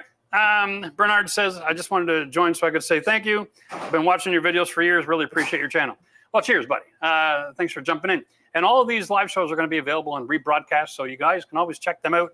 Just go to our homepage and hit the live button. It'll have it all chronologically in order there for you. You can watch the whole process, all right? Time to get back into demo. We're going to tear some walls out. I'm loving it. Can't wait. Sweet. Boy, yeah, this is what I was made for, man. Love smashing time. All right. Can I put your hat back together? No, you can't. It's broken. I have to buy a new one. Okay, so this is our temporary supporting wall. Let's just revisit our situation.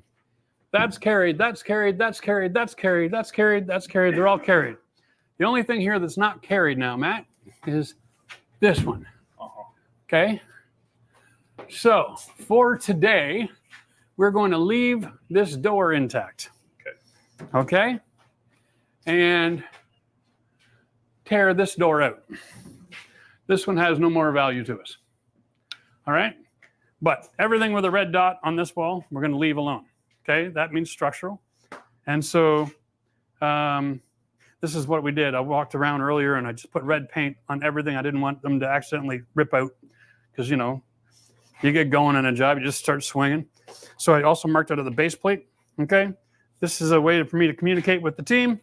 Why don't one of you guys grab my blue side cutters out of my knapsack there? My tool belt, sorry. Start cutting wiring loose, going vertical. We can start getting the wiring out of here so that we can knock all these off. And I'm going to get the first swing in. I'm coming at you, though. Okay? Yeah, baby. Here we go.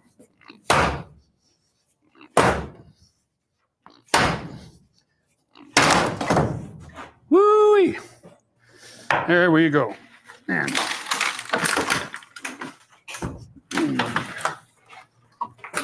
here we are. Beautiful. Nice. Yeah. That didn't fight at all, did it? Only a little bit. We've definitely picked up that wall. All right. Thanks, boss. Oi.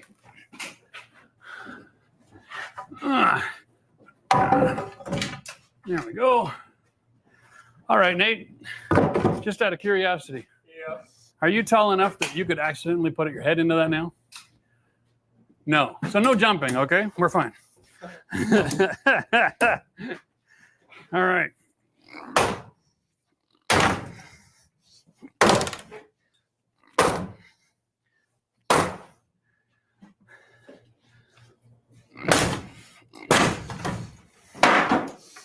All right, boss.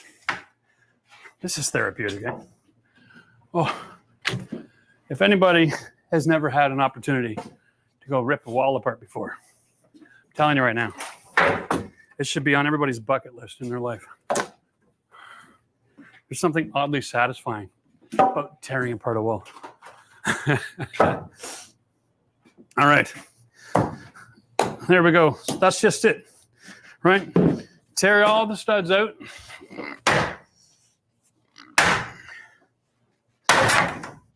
And then before we go any further, grab that red bar. Let's peel the plates. Get these out of here. Eliminate the risk of anybody getting a nail in the side of their foot.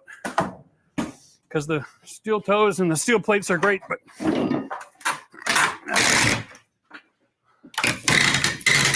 we go. There goes another structural load-bearing wall.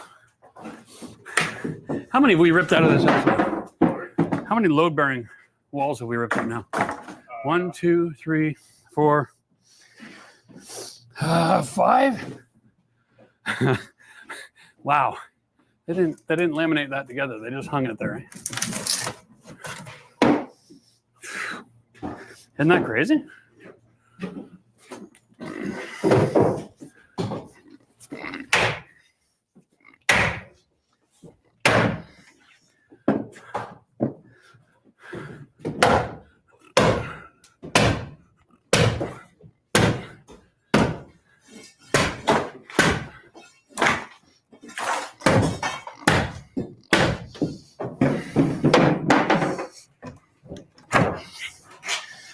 What in the heck we got going on? Hey. There we go. One more nail there.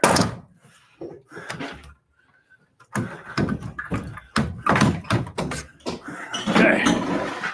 Good. Just two more. Okay. Well, here we go. So there we got it. We got our first look, Matt.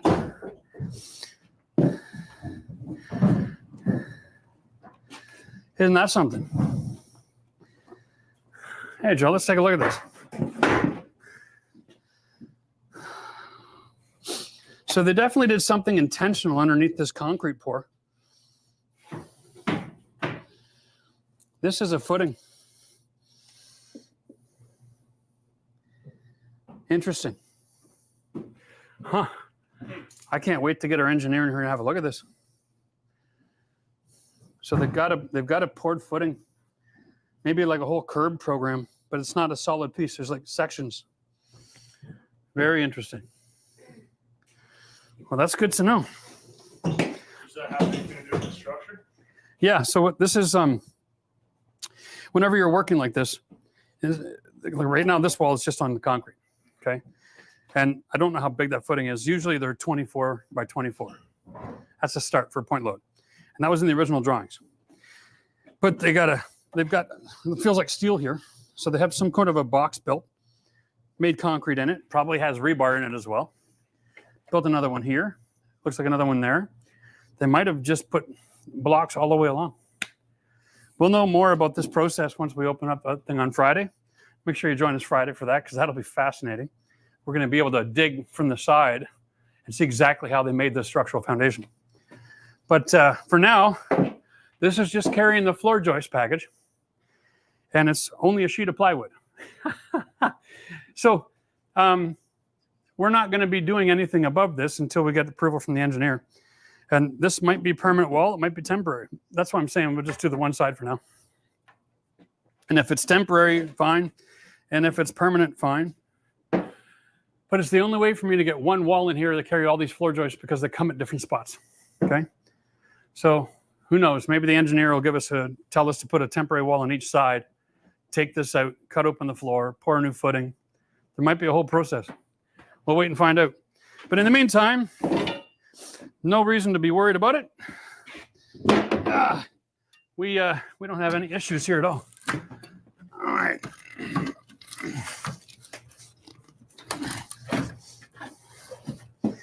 Okay.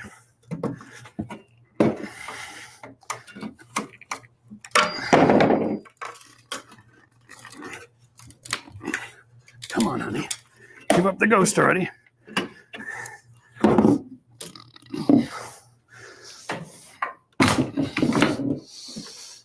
Wow. All right.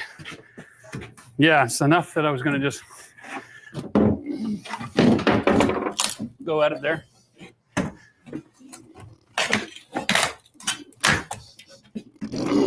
We'll use the jaw.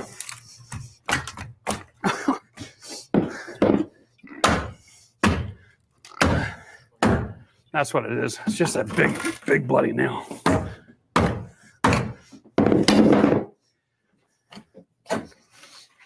right. There we are. Okay. There we go. Matt, header, can you just push it into us? Push that header right into us. Or pull it off, whatever you think is easier and safer, or pull it down. Pulling it down may not work. Pulling it in probably will. just gonna hammer it off. Yeah. Okay. All right. Right. Yeah. Just beat the tar out of it.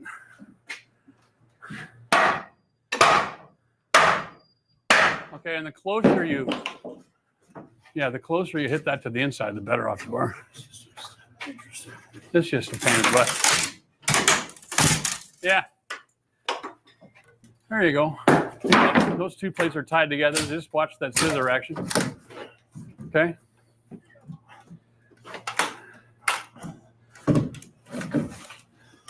Okay. Can you pull it out? Keep going. Keep going. Okay. Oh, shit. Watch out. Okay. I thought this was a family channel. Are you okay? Well, Yeah. I thought I just ripped your finger off, so I was a little bit nervous. My apologies to all the kids watching. My goodness. But when a father looks like he just ripped his son's hand off, that sucks. Yeah. Okay. You're good. Oh yeah, it was just like a wood pinch or whatever. Compression, but It's okay. Yeah. all right, tough guy. All right. Okay. Well, I think what we're gonna do is let's go deal with that bathroom wall now. What do you say? That'll be at least interesting. Maybe this, maybe a little bit of that. We got the Sawzall handy? Yep. And has it got that metal blade? Right on. Okay. Let's deal with this area over here now. Okay. So in here is where we got the laundry, and on the back side is the plumbing for the bathroom. And our plan is to get rid of all of it. Right? So we're going to start right down here.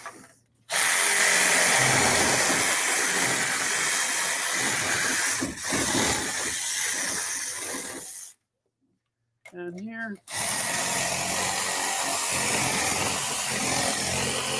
Just disengaging everything so that it's not carrying too much weight.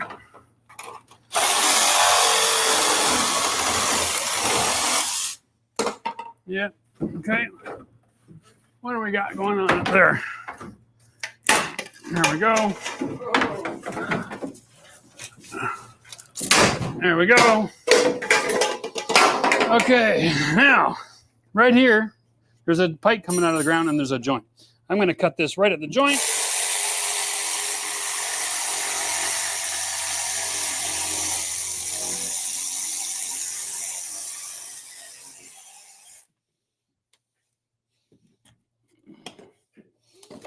All right. Another P-trap. Oh, we have a handy dandy drain. I'm not sure why it was a milky white substance coming out of there, but that's kind of disgusting. Can you grab me that orange 2-inch cap that's on the bench over there? Okay, I'm just going to get rid of the burrs here. Now, because this is connected to the system, the sewer system of the house, that's a place where the gases can come in. Okay, no, you're dry heaving off camera. That's funny. We're just going to buy test cap. Okay, that fits that pipe and it'll seal in the gases so that we're not going to have any issues. Now, here's the thing. All of the copper in this house here, guys, it's recyclable. It's $4.50 clean copper now. Not bad, eh? So if we cut off the shutoff valves, which are brass, it's officially clean copper. Okay, so copper fittings, copper pipe, that's all clean. Just cut it away in chunks. Store it somewhere separately from the garbage because we're going to rip all the copper out of the whole house. Okay. Chances are we might be able to get enough here to make it worth the trip to the recyclers. We'll see. Like, I mean, that was just a quick Google search. I doubt they're going to be paying us that kind of money. They probably get that kind of money when they send it somewhere. Anyway, all right. So same thing. Cut all the wires, right? Cut all the pipes. Get all this crap out of here. Let's tear out our walls. Let's finish gutting this place. We're just going to not take out anything that's this one structural wall. Everything else can go. Okay. And grab the Sawzall on the BX cable here. Okay. And cut that loose as well, okay? Gotcha. Don't want to use a grinder on that, even though it makes some really great, sparky fun. All right.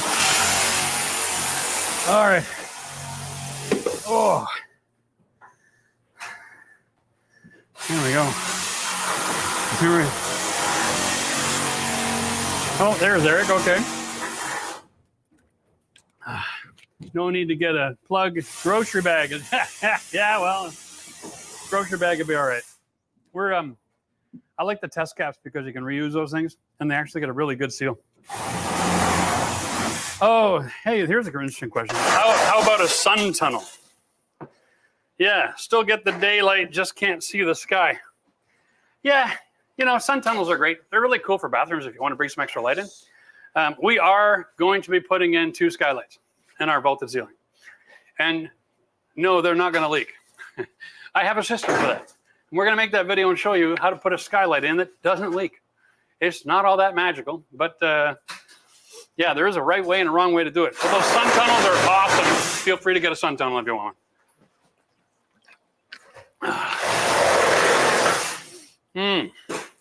Okay, so Ernie wants to know what's a good leveler. Not like a mortar, something that has some flex to it. You're leveling your floor is concerned, hardness like concrete. What else is there? Nothing. That's the whole point of it. It is going to be hard like concrete. There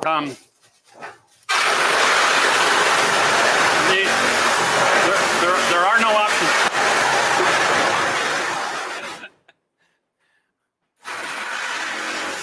Yeah, okay. That was lousy.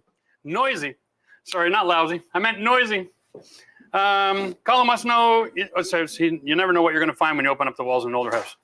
A friend's house had an entire wall made of horizontally stacked 2x4s. Horizontally stacked 2x4s. I've found a lot of really cool things in houses before, but never anything that was all that exciting. You know? Oh, look at this. Lunch just arrived. What's for lunch today, Chris? Ham and turkey sub, Italian sub. Italian sub from where? Pestos. From Pestos again? I think we're going to eat Pestos for the rest of our life. Cheers, guys. All right. DJ wants to say he loves that I do this, was intimidated to DIY on certain projects. After watching hours of our videos, you're ready to tackle anything. Well, cheers, buddy. I'm glad you think my teaching style helps. But yeah, you know what? Sometimes just taking the mystery out, it's empowering, eh? Like seeing something done. You get to kind of be a fly on the wall and just watch, and you can learn through osmosis pretty much, right? I'm gonna get my first bite of this. Take a lunch break? Yeah. 5 minutes ago would have been great. Oh. I'm soaked in sewage. No. Yeah. Ooh. Oh boy. Yeah. Well, he's not taking a break. I love to play poker. Says we want to renovate an 8x8 bathroom. Got a quote of $14,000, not including the tile, vanity, accessories, etc. Is this an acceptable price? Well, your purchases can possibly run you another $5,000 to $8,000. So you're going to pay $14,000 for labor and basic building materials. I used to renovate bathrooms for a living, and what you want on that, along with that price, is how long it's going to take. So get your design figured out. But if they're in that house for any longer than 2 weeks, wow, okay, yeah, you know what? That's a good price. Bottom line, welcome to the market. Here in Ottawa, we generally would do a complete renovation, fixtures included, and 8x8 bathrooms are probably in the $20,000 to $25,000 range, all included. So that doesn't seem scary at all. And I don't even know if is that American dollars or Canadian dollars? I'm not sure. Ham.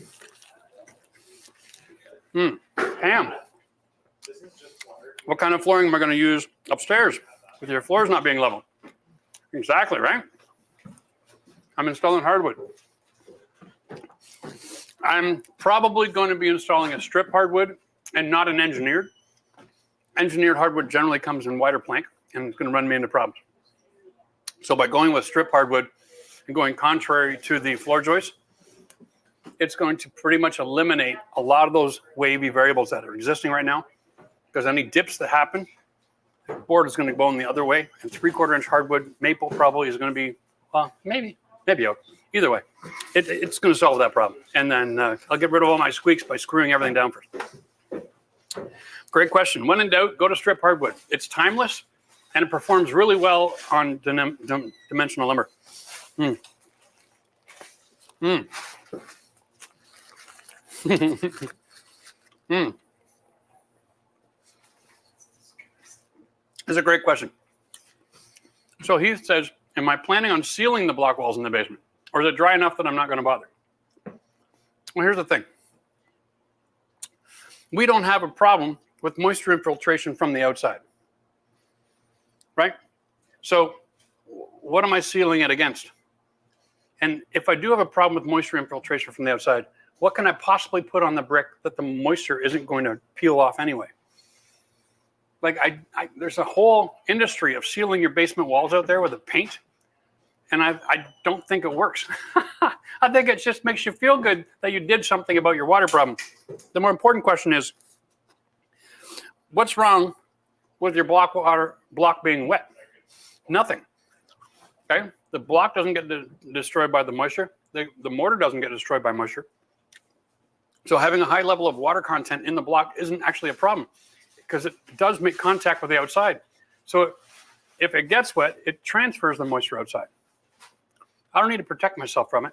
What I'm going to do is I'm going to use my system where I create an airspace on the inside of the block wall, so that if moisture goes under my subfloor, it'll go up the outside wall. The block wall absorb that relative humidity and then translate it outside. That's my system. I believe that the block wall or a concrete wall should be transferring moisture. It's just about managing that process that gives you the best result inside your home. All right, so don't worry about stopping the water. If you have an old house, just learn how to manage it, and it makes your life a lot easier. That was a big bite. Any thoughts on underpinning balloon framing? Wow. Yeah.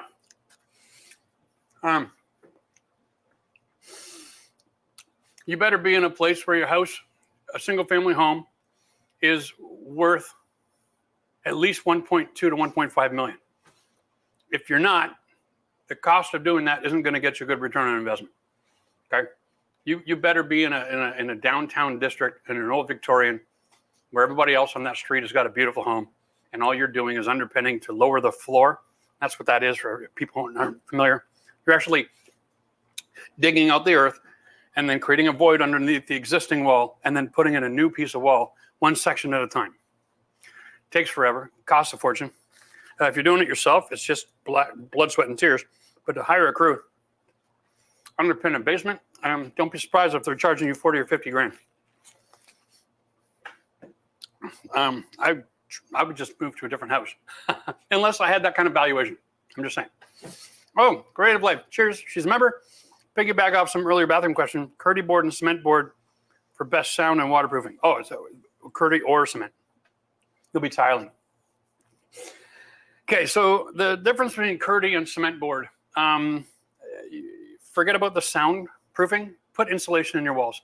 Use the Roxol in your walls before you put either of those on. You'll be fine. As far as the best product, it all depends on how much use and how creative you got to be in your shower. Curdy board is a better product, in my opinion, than cement board and RedGuard. But having said that, if you screw everything together and you have good bones in your home, then using a cement board and RedGuard is still really efficient, as long as you get the paint applied on 2 coats and you get a good thick layer. Remember, once it's dried, it becomes like a monolithic layer. It's just a one piece, right? And so it'll perform really well long term. It doesn't have the same permeability rating against water vapor as the Curdy board has. So if you're into really long showers or it gets a lot of heavy use, the vapor on the Curdy board is better. Anyway, yeah. All right, Crusader, would you consider another retaining wall video with a slightly taller retaining wall?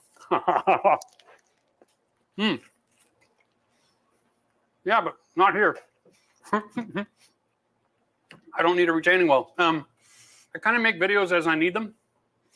So I'm not going to go out and look for a hill and build a wall. But here, we don't really have a need for it. If you need a really tall retaining wall, a really good site to go to on YouTube, it's Dirt Monkey. Okay, go watch Dirt Monkey. They have some great instructional videos on there for like larger scale projects. And yeah, that's my advice would be. Renegade's Garage, you remove the sheet vinyl for your bathroom. Use some adhesive remover to get the glue up, and then use the grinder on the concrete. Why is the concrete paint not sticking to the floor?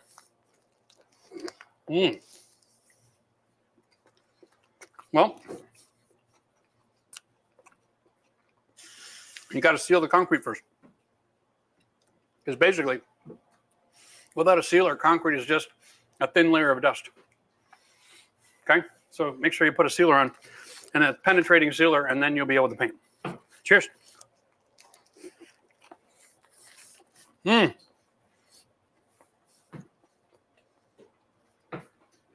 Would I use silicone and red guard on curtain board? No.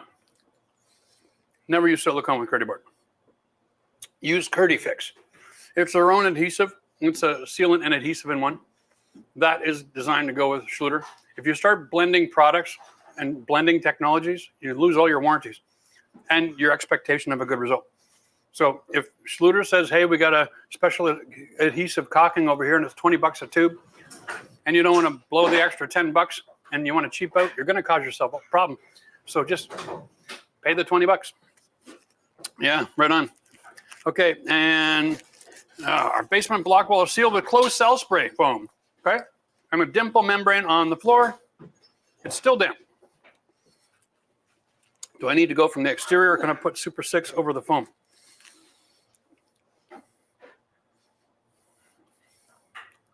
Well, if it's humid. Okay.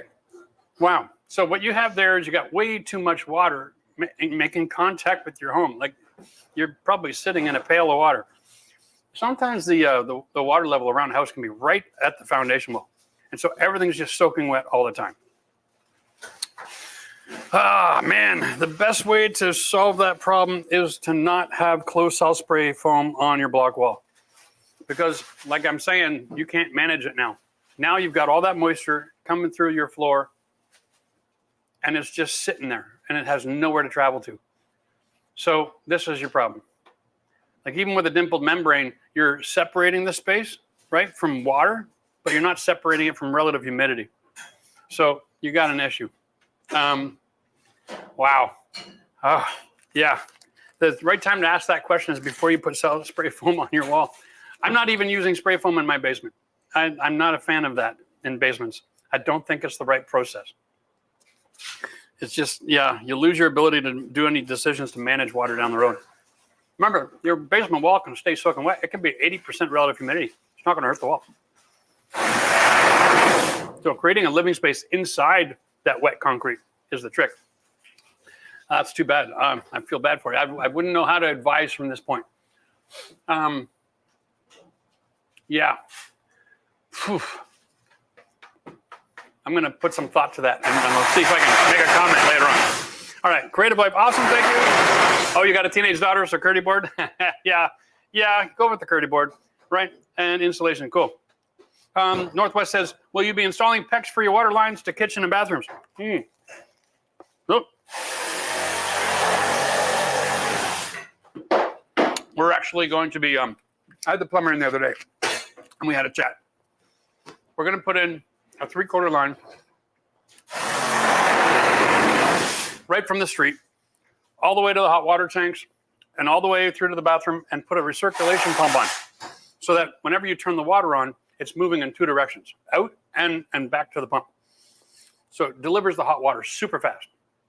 And we're going to go with the regular hot water tank too, because I am not a fan of on-demand hot water. I think it's just on-demand. It's more like waiting for hot water is what I call it. On-demand hot water, when you're more than 10 feet away from your water tank, it takes forever. And so I like to have hot water sitting there, ready to go, 3/4 inch line. We're going to go with expansion PEX, and we're going to run a recirculation loop in the home. And so we'll have hot water super fast whenever I feel like I want it. There we go.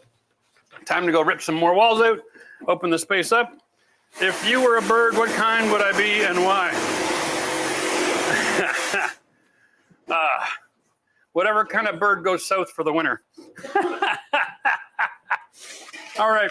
Someone suggested using electrical tape to fix your doors. I'm not I don't know, just went back. Fix my what? Electrical tape?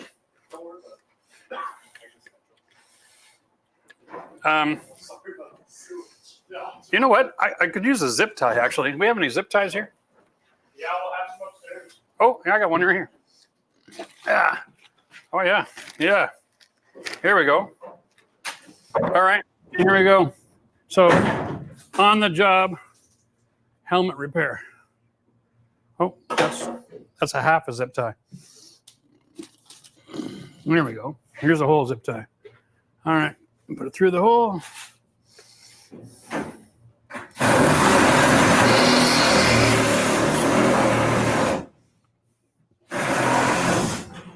There we go. Good as new. All right. Beauty. Beauty. Wow. Nice. You're salvaging all that copper for me, eh? Nice.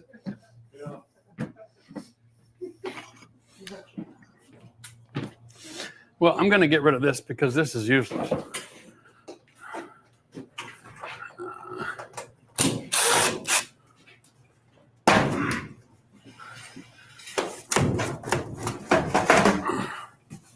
That's just in the way. Someone's going to get hurt. All right. Now, we need some hammers in here. Okay. Wow, that stud is really amazingly bowed, eh? Did that one get knocked off of its position? No? Okay.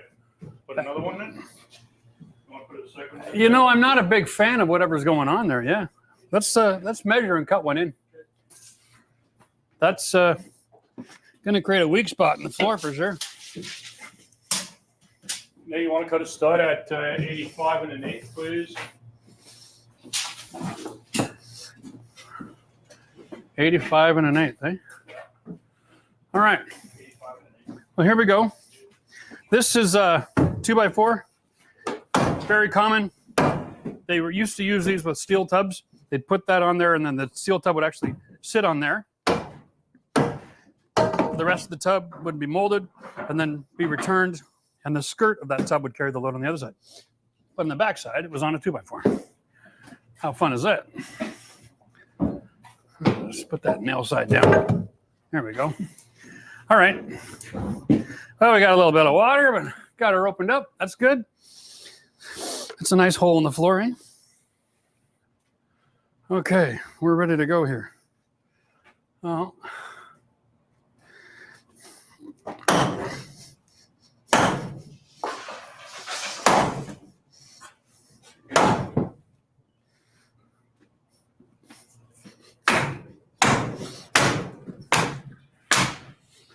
This is just a whole lot of nothing.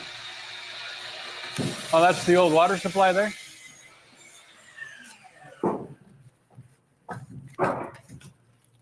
What? Oh, it's teed off there too. Holy cow, eh? All right.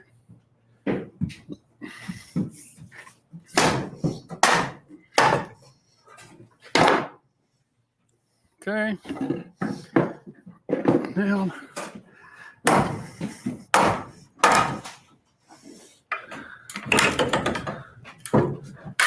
I guess that's just going to be dripping all day while it's siphoning out the water from that line. There you go.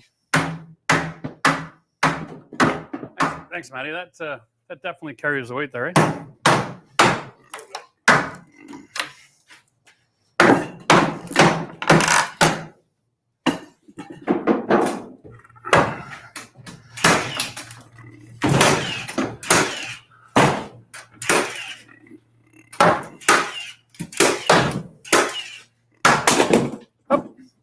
Yeah, that's bright. There we go. Woo! Yeah, feel that. Okay. You grab me a bar and slide that off. It's got nails in it. I'm blind right now. I can't see anything but green dots. The halogen light got knocked over right in my eyes. Or I'm just looking at green spaces. Thank you. All right. Now, might as well start with this wall here, eh?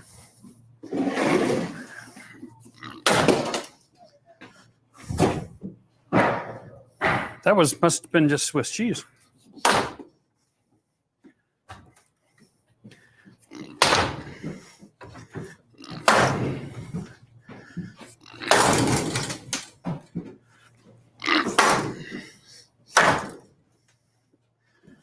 All right.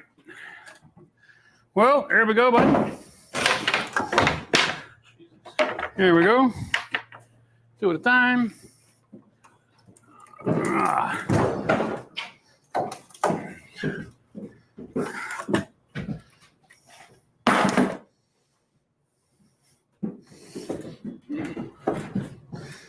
You know, tied that whole box into this thing, eh? Oh, wow. That's going to be disappointing.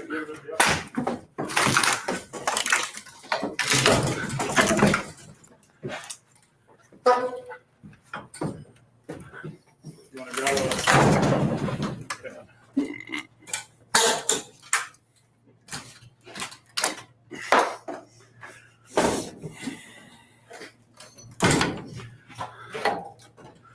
Is this even going to be hanging anymore?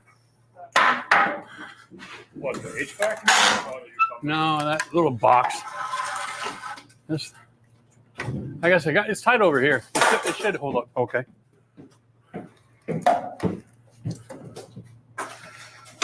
Okay. Let's get that wall plate right out of there first. We're going to get this one board here.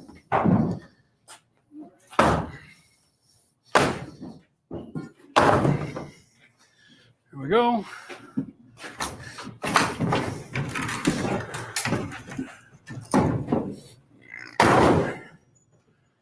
Here we go, sir. Is that mold we're looking at here? Oh yeah. You remember the washer and dryer were there, and they had the dryer exhaust with Mama's nylons on the other end, just laying on the ground. Wait, what? Yeah. They didn't have it ducted out of the house. Is that like an HVAC fitting or something? No, it's like an old hack they would use to keep the heat in the house. Mom's nylon. Supplement the heat, and then you get like a dust filter, right? All right. Yeah. It's not a very good idea, but a lot of people have used something. They still sell that at Home Depot, actually. It's a little canister you can put on your exhaust line, and in the wintertime, you can open the trap door and let the heat come out of your dryer into the house. Huh. But it's heat with humidity, so it's not a good plan. Could you give this a shot? Yeah. I don't know. Is that coming from underneath that?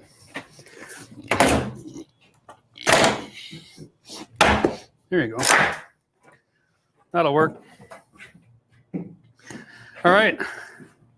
We're basically at that point here where it's a lot of subfloor to lift now, eh? Yeah. Okay. You got a coffee cup on you? Yeah, I can get one for you. Yeah, grab a coffee cup. Let's get that in that drain there. Pardon? You want a coffee cup? Yeah, plastic or paper. I don't care which one. Whatever you got handy. We're gonna get this out of here. This is the asbestos guy's suit. Lovely. Lovely. Oh, there's the smell of the glorious city of Ottawa. All right. Boom. Done. Now the gases are sealed. So, You're good to go. and then the subfloor? Yeah, let's just go straight at it. Let's do that. All right. Brilliant. Whew, how are we doing for time here? Oh, fantastic.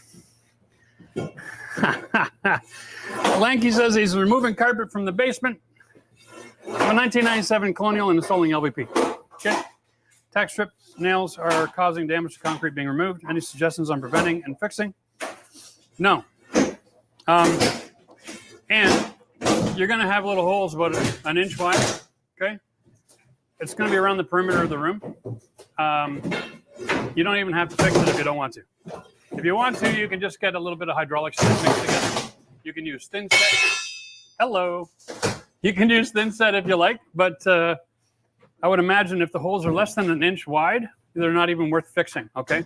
The flooring should cover that just fine.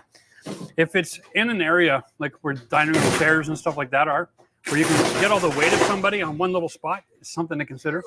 But generally around the perimeter of a room, when's the last time you saw somebody walking up against the side of the wall with all their weight, right? It's not going to translate into an issue, so I wouldn't worry about it. All right.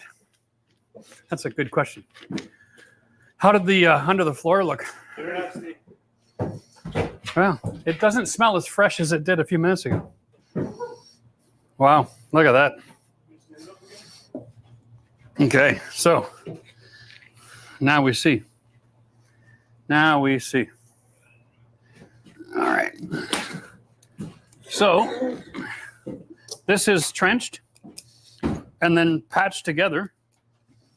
They did it the old-fashioned way where they would dig the rock and then just smash it with a hammer or sledgehammer, and then they brought the plumbing over for the bathtub. This is not. That's crazy. Why didn't they just rough the plumbing right out of the gate? Wow. Okay. Whatever. And then this is just what? Dust. This is old plywood. Yeah, that's all that's left of it. Like paper. Wow. Now, this is because the wax seal wasn't consistent. Look at that. It's actually missing around the whole front edge. That's impressive. But listen, guys, if you don't know how to seat a toilet properly, this is the damage that happens to your house. At the end of the day, there's one way to do it, and it's not alone. It is really hard to do a toilet alone unless you have it broken apart. Man, oh man, oh man. All right. If you're doing it alone, consider getting a rubber ring and not a wax ring, because wax gets compressed and pushed out of the way, and you can't self-level afterwards. It doesn't bounce back. Rubber does. All right. Here we go. Making quick work of this now, boys.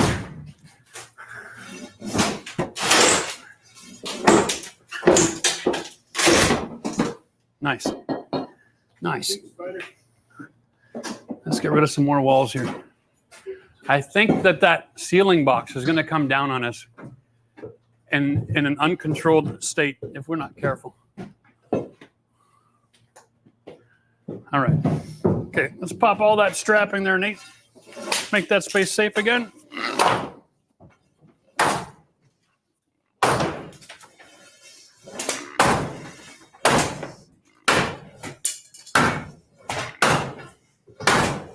Wow. That is really in there.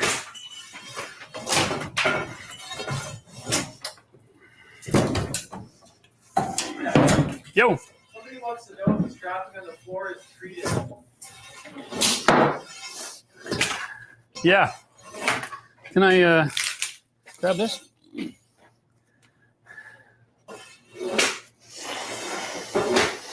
Nope. Good old-fashioned 3/4 inch. And it's why it's delaminating. And when it got wet, it turned to dust. Not a good plan. This was not something that was well thought out and didn't have a lot of experience. Remember, up until the 70s, we didn't even finish basements. So this is the beginning of building science. Well, how do we finish a basement to put in a tiki bar? They came up with this crazy idea. Most people actually put down a sheet of plastic and then 2x4s on the flat and then put their plywood over top on that. This is the first time I've ever seen anybody use plywood strapping. So there's that. But like I said, no building code, all kinds of crazy ideas, eh? Yeah, that's a good question. Would have been a lot better. All right, bulkhead's coming down. I'm trying to remember if we even had pressure treated lumber in 1974. I was 4 years old, so I don't remember. Yeah, I wasn't born yet.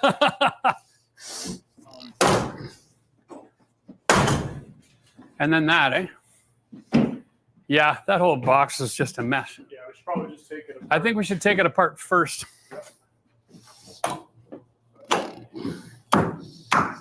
Like right here. This is the only place where it's holding on.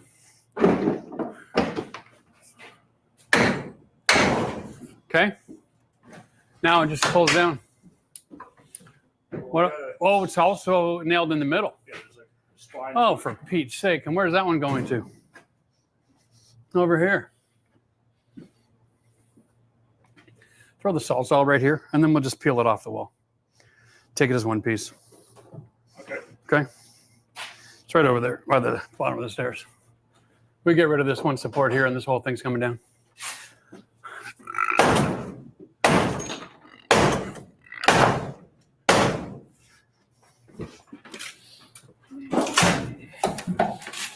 Yeah. Yeah, right there. You got it.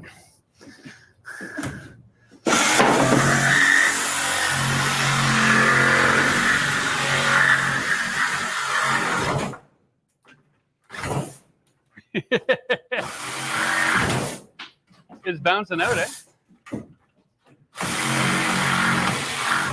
There we go. That's got it. So pull it. And you also, could you just tap that lock there? Yeah, that one's disengaged already.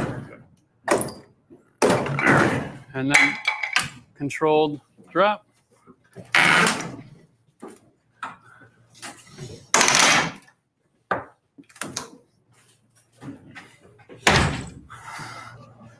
All right, let's get that from the back side.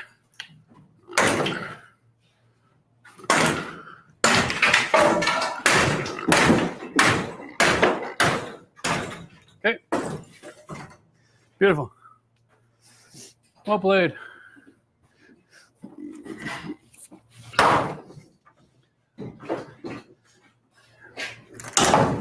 All right, Nate. Got a few more here for you, buddy. Oh, yeah.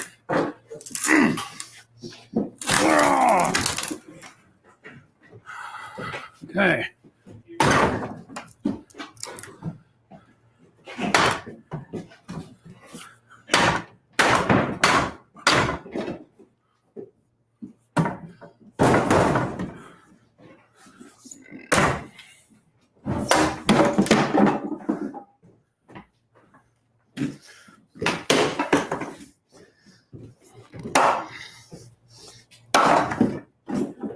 Okay.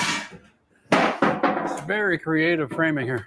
Kind of all nailed together as they went.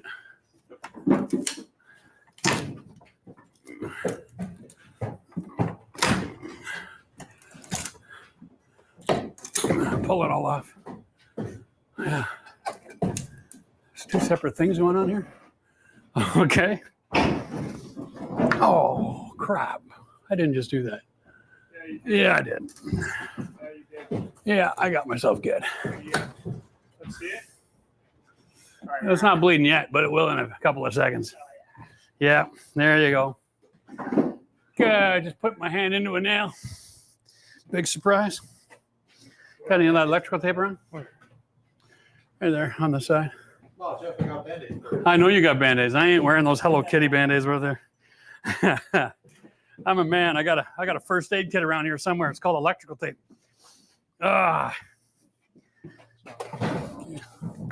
Surprised it's not bleeding yet, to be honest with you. Maybe I just kind of banged it up instead of cut through. All right, well.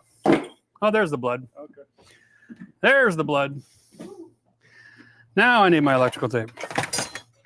It's going to be on that bench upstairs, isn't it? All right, you guys can just grab that, get that plate out of there as fast as possible too, okay? I'll be right back. Yep.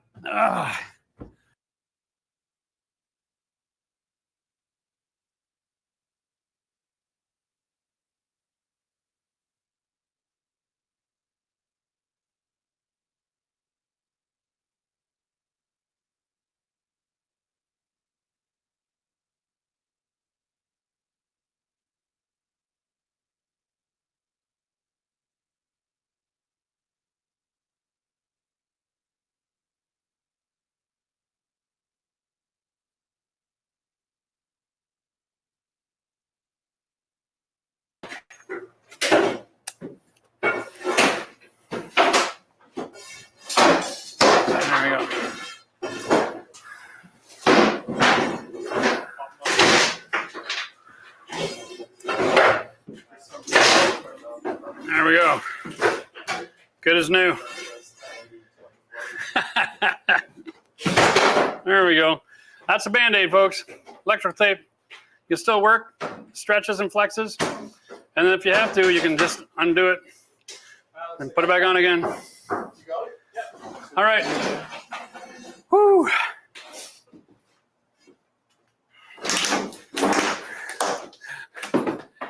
Crazy. All right, boys.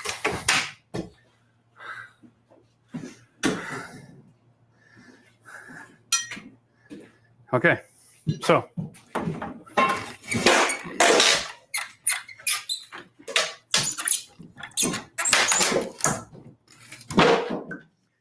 now, just because the wall is load bearing doesn't mean we got to keep the door jams.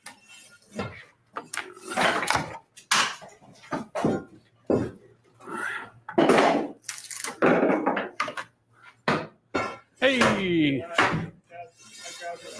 Oh, nicely done.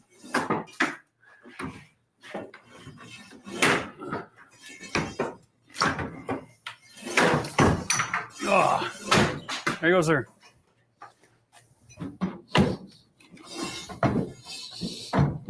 Okay.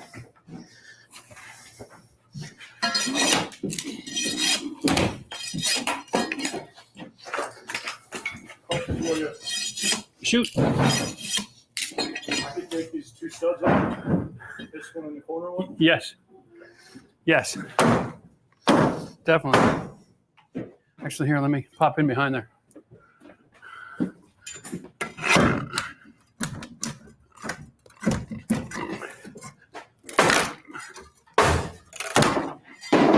Oh, there you go.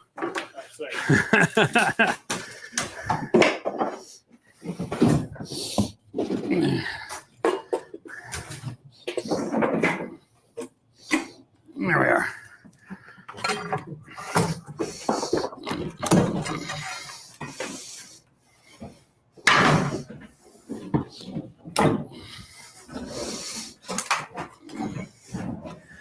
All righty.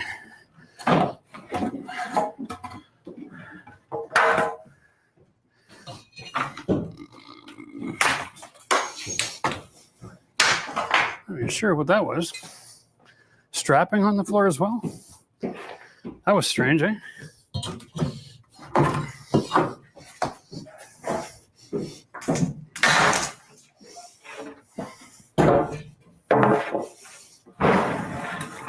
There you go, bud. Nice and easy.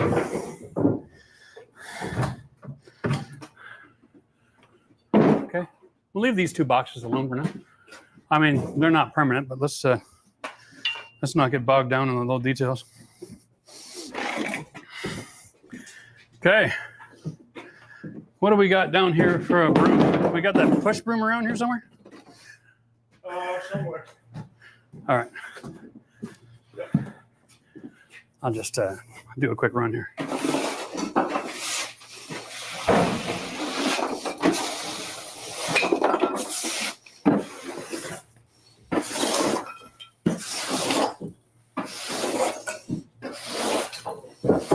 Okay, that looks like you're free to go. Rip away.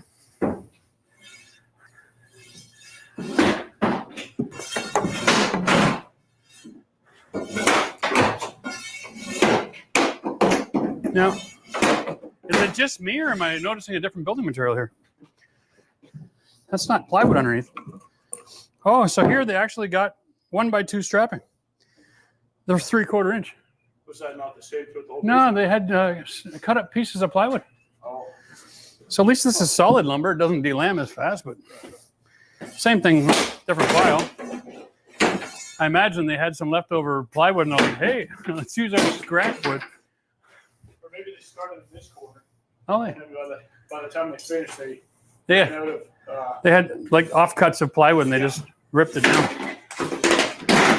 That's the advantage of having the same thickness plywood as your subfloors.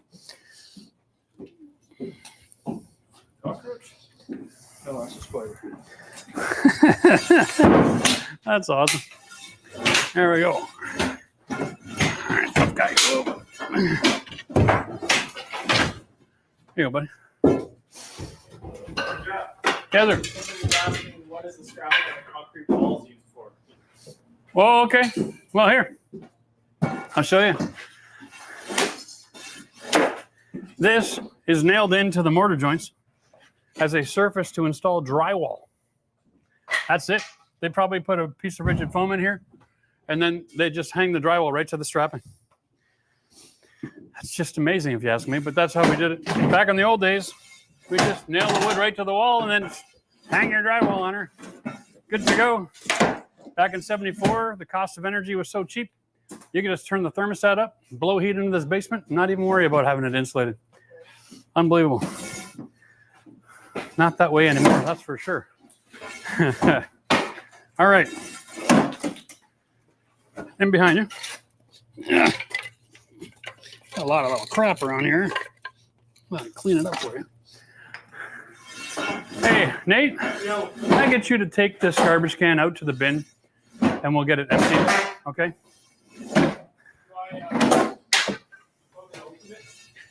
What?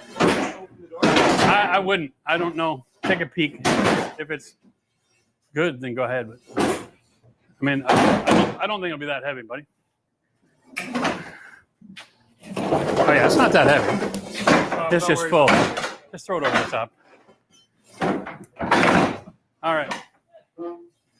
So this is all coming up. The strapping is contrary to the plywood now. Yeah, You want to separate the two? probably. Oops. Whoop. What's the easiest way to do that, you think? Yeah, you're putting in way too much energy here. It's just nails everywhere, right?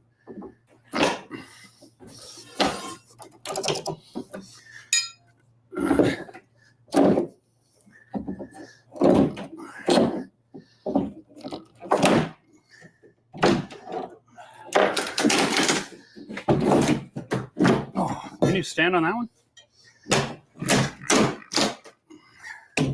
Here, grab a corner.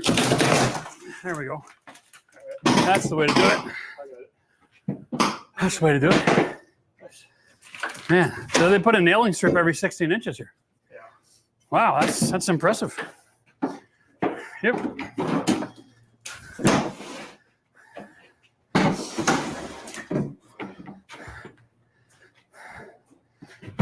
So here we go.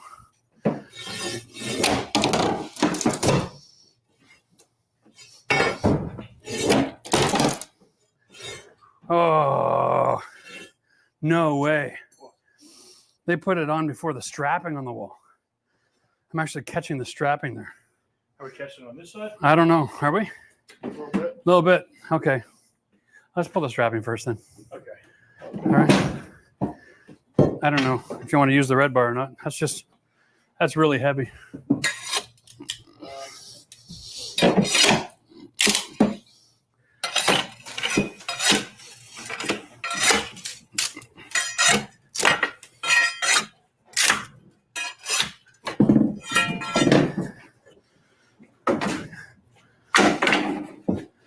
Wow.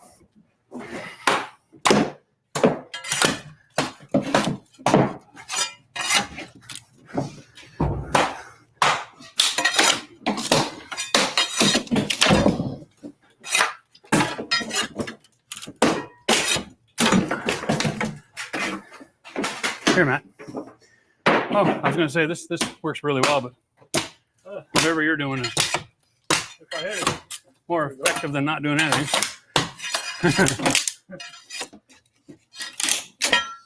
Oh.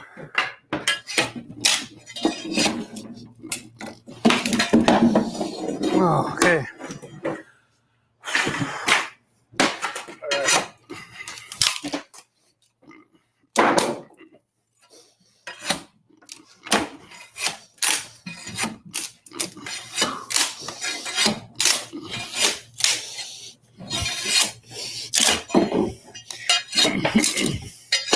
Of course, to get down to the bottom, they want to put extra nails. Why is it always that way? The smallest pieces of wood gets the most nails. Well, that didn't work. Let's lift this thing. Okay.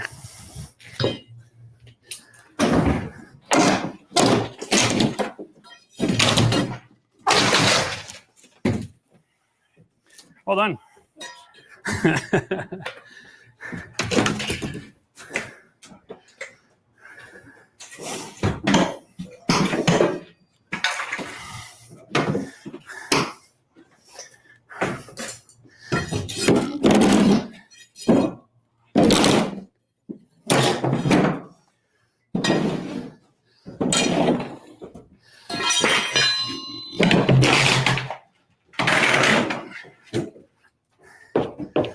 You go, sir.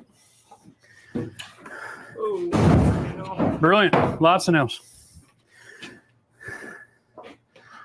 Alrighty. Well, that's exciting. you, bud. Oh, come on.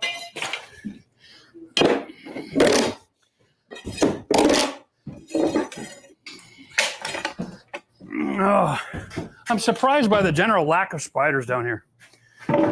You know, generally speaking, whenever you have a humid environment, spiders do really well because you get all the water bugs that show up for the humidity.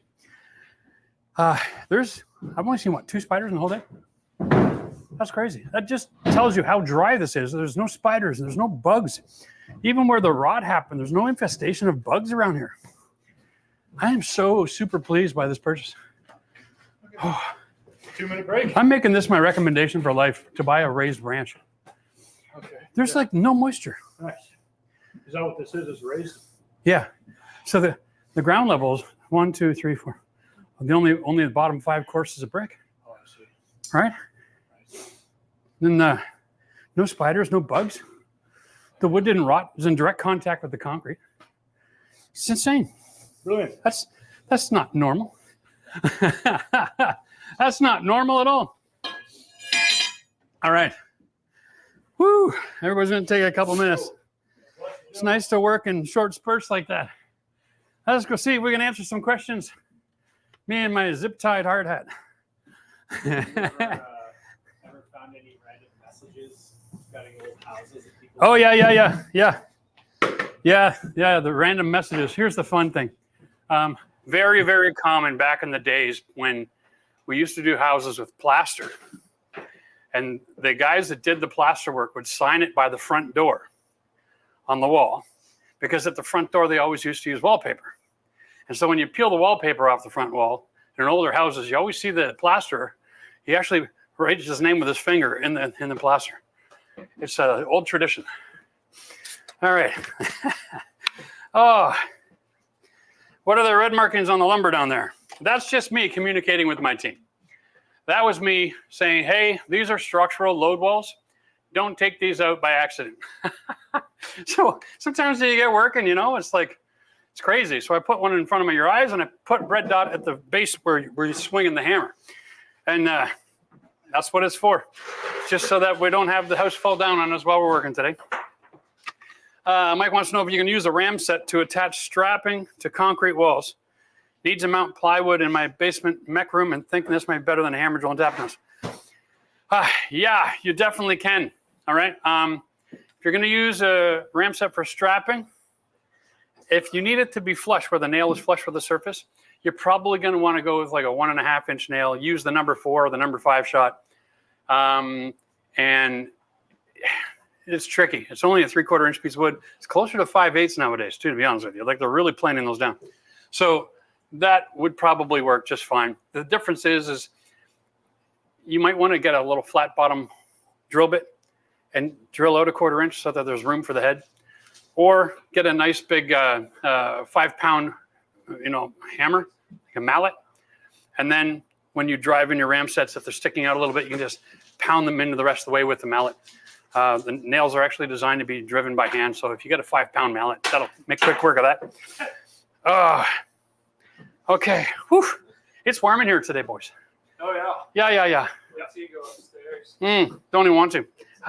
We're in the basement with the air conditioning running, and it's warm. Like, that's how hot it is. The upstairs is completely gutted. There's no insulation, so it's just bacon. We got a question: how to fire separate joist cavities of basement ceiling walls from main floor above? Should we use 5/8 drywall as an addition to plate framing? Yes. Actually, here's my recommendation. You should be putting in your fire separation as early in the renovation as possible. And before you do it, because that requires a building permit to make a second living dwelling, and that's the only reason for fire separation. Before you do it, bring your inspector over and do a walk and talk and say, what do you expect me to do about this and this and this, all the protrusions through that fire separation. You're gonna wanna know what they're expecting from you so that you can get all that taken care of in the early stages. Sometimes you're gonna have ductwork running an exhaust out of the house. Well, that ductwork and exhaust, if it's from the laundry in the basement, that whole ceiling cavity becomes part of the basement with the ductwork. So you've got to drive 5/8 up the joist, 5/8 on the subfloor, 5/8 down the other side of that joist, the whole cavity. You got to use fire sealant caulking on all those joints, or you have to tape all those joints. So there's issues. And the sooner you get your fire separation in and then build inside that envelope, the better off you are. All right? But make sure you put in your sound separation as well before you put up your fire barrier. Because no sense having people living down here listening to all the noise from upstairs. All right, cheers. What do we got here? Are you spray foaming those brick walls? No, I'm not. Mr. Hammer Dance, we are going to be putting rigid foam, maintaining an airspace by using a dab technique to set it in, and then building my walls in front of it. That way my dimpled subfloor system that I use can pass moisture up the backside of that wall, and it can go into that masonry and then release outside. You can see the basement windows behind me, like my ground level is around here, all right? So I've only 5 courses of brick, into the dirt. So in the wintertime, when it's really dry outside, if there's any moisture in this basement, it's gonna get sucked out of here like nothing, right? Faster than you're siphoning gas from your someone else in the parking lot. Not for basements, but any recommendations for tiling over 1x4 plank subfloor? Plywood, cement board, Dietra, 54 construction, New York City. Okay. First of all, 1x4 planks are fine. They're structural. You want to put screws everywhere, 2 screws per plank, every joist location. And then you're going to want to put a plywood over top of it. You can't even use thin set. In a lot of cases, 1954, you're going to have gaps and holes everywhere. It's going to make a mess. So put a thin layer of plywood, like a 3/8, and screw that down. And then you can go to your Dietra, and you're going to be just fine. You're going to be golden. All right? But make sure you screw it all together before you go and put any tile work in. Angel is a member. Cheers, Angel. And what new technology are you considering using in this project from the trade show you recently attended? That's a good question. Not a lot. I like to keep things simple. I'm building this above building code, but I'm not going crazy, right? I'm still going to be somewhat practical. The one major difference is we're upgrading our heat pump. We're going to put in a hybrid forced air furnace, and we're going to put in heat pump technology. We got a new Midea cold weather system. It's crazy technology, guys. It works at 100% efficient at -20. Like, it's just nuts. So we're going to have one of those installed with a 50-foot line going out the south side wall. And it'll be wall mounted up out of the snow. And so it can provide heat in Canadian winters, no problem. And that's pretty much the most exciting thing that we're going to do. Yeah, as far as new technology, I think we're going to be using a lot of new high-tech lighting switches, right? Sensors, everything will be on an app. We can control things when we're out of the house and all that kind of jazz. But pretty simple. Jose, doing drywall, but had to do cutout where the drywall blew out and it is damaged and the patchwork is somewhat uneven with the other drywall. Just mud to even it out, or any recommendations? Yeah, when in doubt, just mud it out. Like, you can make a patch 4 or 5 feet wide if you need to, right? Just watch my video on how to tape, and then there's an area there where I explain how to do a butt joint. And the technique of doing a butt joint is all about building out the mud and then stretching that build out over a wider space. That's how you patch a really ugly patch, all right? By treating it like a butt joint. So you put mud in the middle and you put pressure on it and you ramp it out, and then you ramp it out, and then you ramp it out a little bit more. And eventually you end up with a really nice smooth surface. Cheers, buddy. And Pam says, in my modular home, you installed 5/8 OSB over your sagging subfloor like I did in Florida. My floor still sags slightly between some of the 4-foot joists. What kind of flooring should I use? Okay. 4-foot joists. Pam, please tell me what the spacing is on your joist package. In my house in Florida, I had 16-inch on center. And that was standard. We didn't have any sagging. The way I'm reading it here, it sounds like you have 4 foot on center, and that's a really big space. Something really flexible would be good for you in that situation. Wow. I would even consider, as long as you got a good air conditioning system, going engineered hardwood and then run those engineered hardwood across the joist and let the joist carry the hardwood so that it's relying less on the subfloor. Okay, 16 on center. Perfect. Thanks, Pam.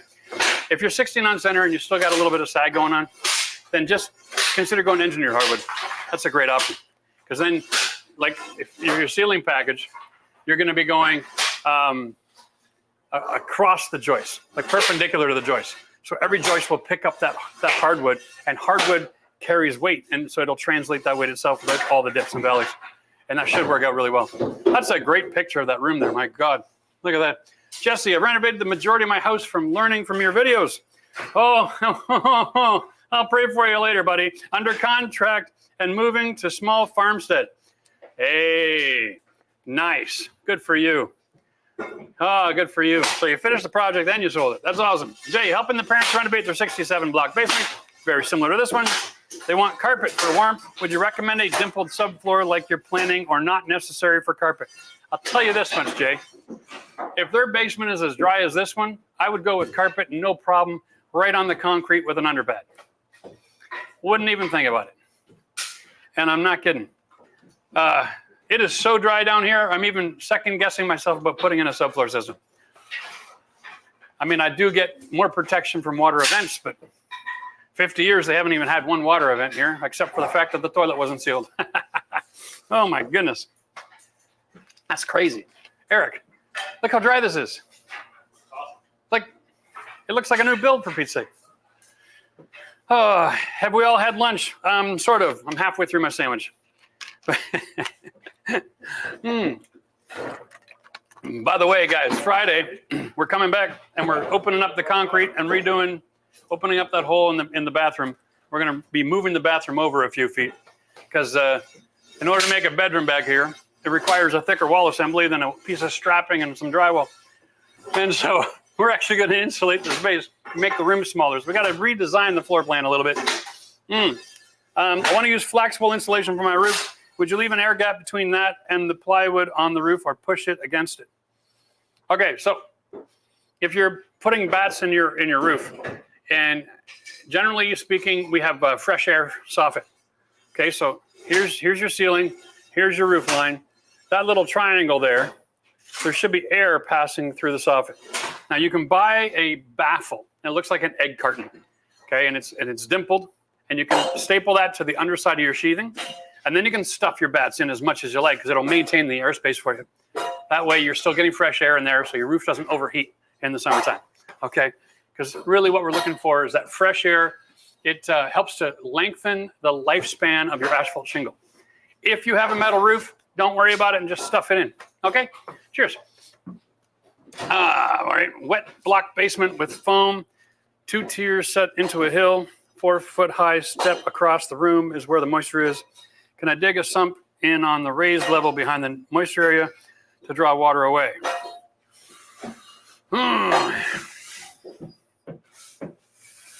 When you're on an angle like that, my recommendation is actually to put in a French drain on the sides of your house, on the outside, okay? You don't need to fight the water that gets down the foundation wall. Make sure it doesn't go down the foundation wall. So you can dig a 12-inch trench, 2 feet wide around the perimeter of the house. You put in geotextile cloth, which is like a water diversion system. You put your weeping tile on top of that, which is a plastic pipe with holes and a sock on it to filter out dirt. You cover that in clean stone, and then you cover that with decorative stone. Done. Now, any water that comes anywhere near the foundation is going to get captured by the weeping tile, run down the hill inside the pipe, and you can take it somewhere where you can discharge it then. That way your hill's never getting water soaked in the first place. So you can go up the one side, across the front, down the other side. Minimal invasive procedure. It's a DIY with a shovel. That's what I'm suggesting you do. A sump is basically going to allow all that water to continue moving down your foundation wall and moving, and then you're going to grab it and then you're going to pump it out. It's better to have a passive system that keeps your wall dry than a mechanical system that can fail and then you end up with a flood. So That's just what I'm saying. That's what I think. For what that's worth, eh?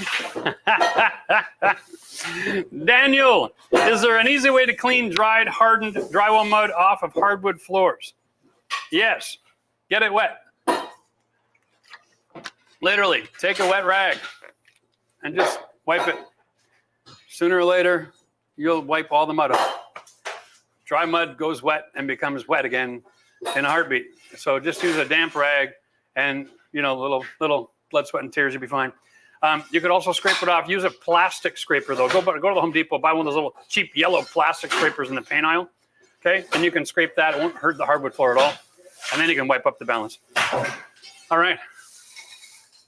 Okay, cool. All right.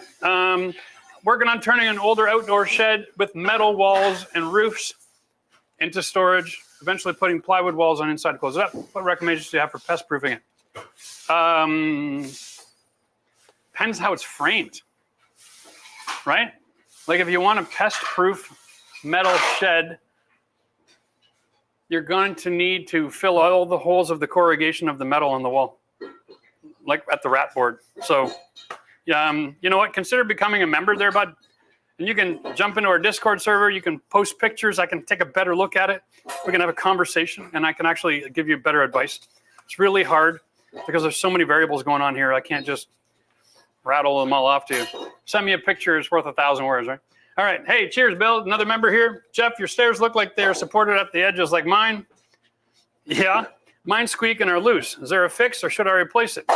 84 townhouse in Maryland. Okay. Hey, Joe, you got a minute? Let's jump on the camera. We'll tackle a stair question here. What do you say?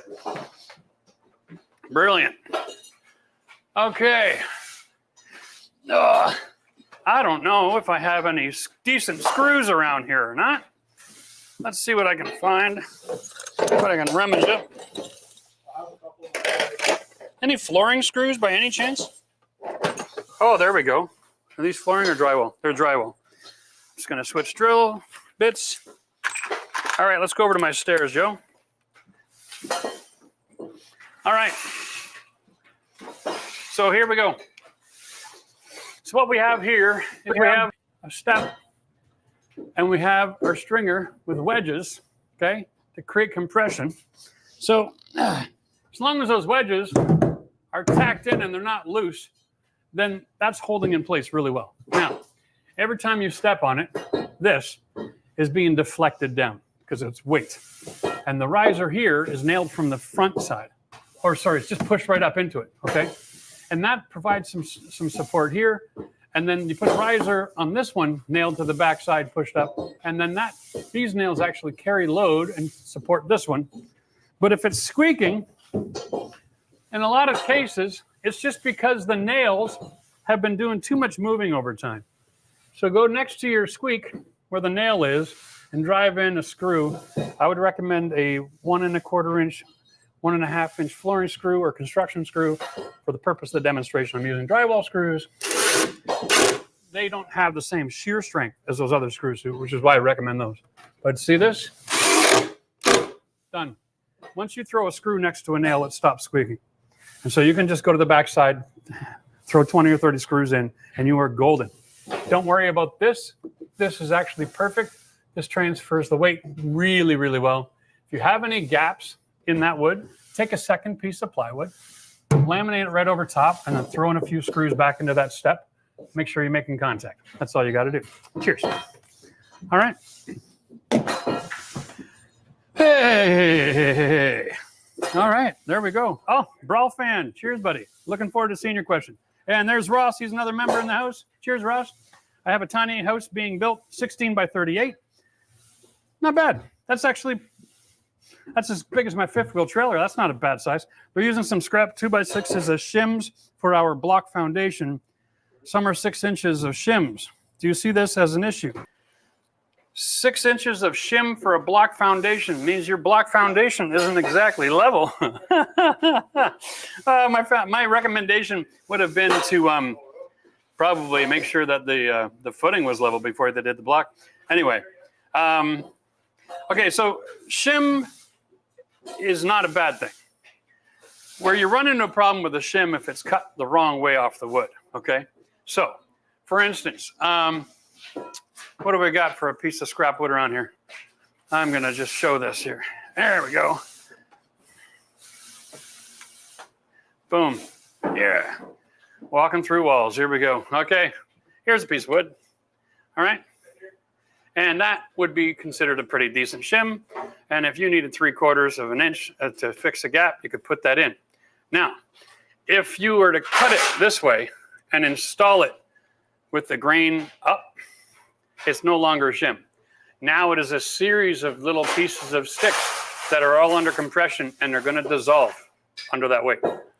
This carries weight. This doesn't do so well in the shim form, because when it gets wet, it swells and water is easy to get in there. If get something that's shimming flat, make sure it's pressure treated, cut and seal the ends, okay? And I don't have any problem with using lumber or shims to balance something out, but you want to think long term how often you're going to want to go back in there and replace or repair shims. So make sure they're using pressure treated lumber, make sure they're cutting and sealing the ends, okay? And then you will be golden. All right, cheers. Can you work on your legal basement yourself with permit in Ontario? Or does it have to be a contract? No, Harris. You can work on any part of your house on permit, even the electrical in Ontario, okay? There's no need to hire a contractor, except for when you think you're in over your head, you can piece out a little bit of work here and there.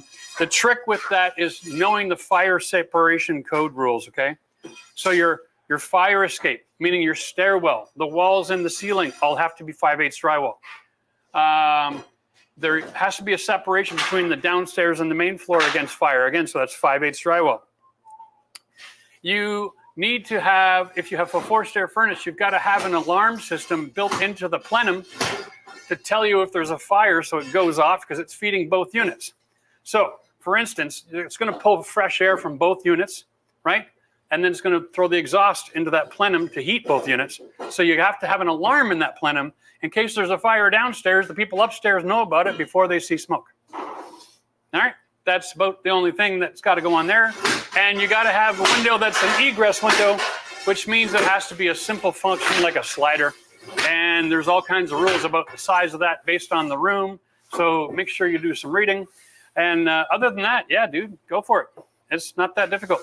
Your plumbing. If you're sharing the stack, you have to have donuts on it. And what it is it's something that reacts to heat, and it blows up, and it cuts the pipe in half and seals up the pipe so that the fire can't go to the next floor through the plumbing.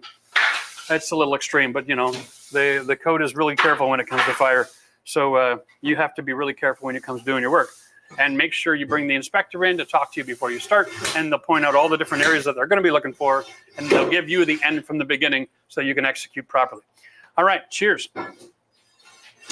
Jayback, only recently started watching your videos after buying your first home. Congratulations on the home.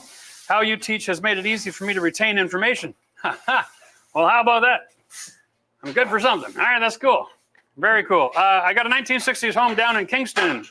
Love that area. I'm wondering if I can move my sump pit. It's currently a square hole in the ground, and I don't see weeping tile. Yeah, you might just be dealing with groundwater only, and that's not uncommon, right? Sometimes you need a sump pit just because different times of the year the water table is a little too high, and it overwhelms your weeping table, and then it starts to come through the floor and put pressure on the concrete. And so if it's just a hole in the ground, and you don't need to have it tied into weeping tile, that's fine. You know, you're just there because of the water height. So make sure you dig another pit at least the same depth, because you can expect to serve the same problem, and then you'll be fine. And run your pump up and out. And do yourself a favor, put a second emergency pump in that has a floater at a little bit different higher location, so that it'll both work all the time. If you put in 2 pumps at the same floater height, they'll both burn out on the same day too. So you put a different floater on, and if one pump burns out, then the other one kicks in, and then at least you're aware of it. And then you can also put a little sensor right on the edge of the concrete by the pump in case it overflows. And that's great if you're at work or on holidays or something like that.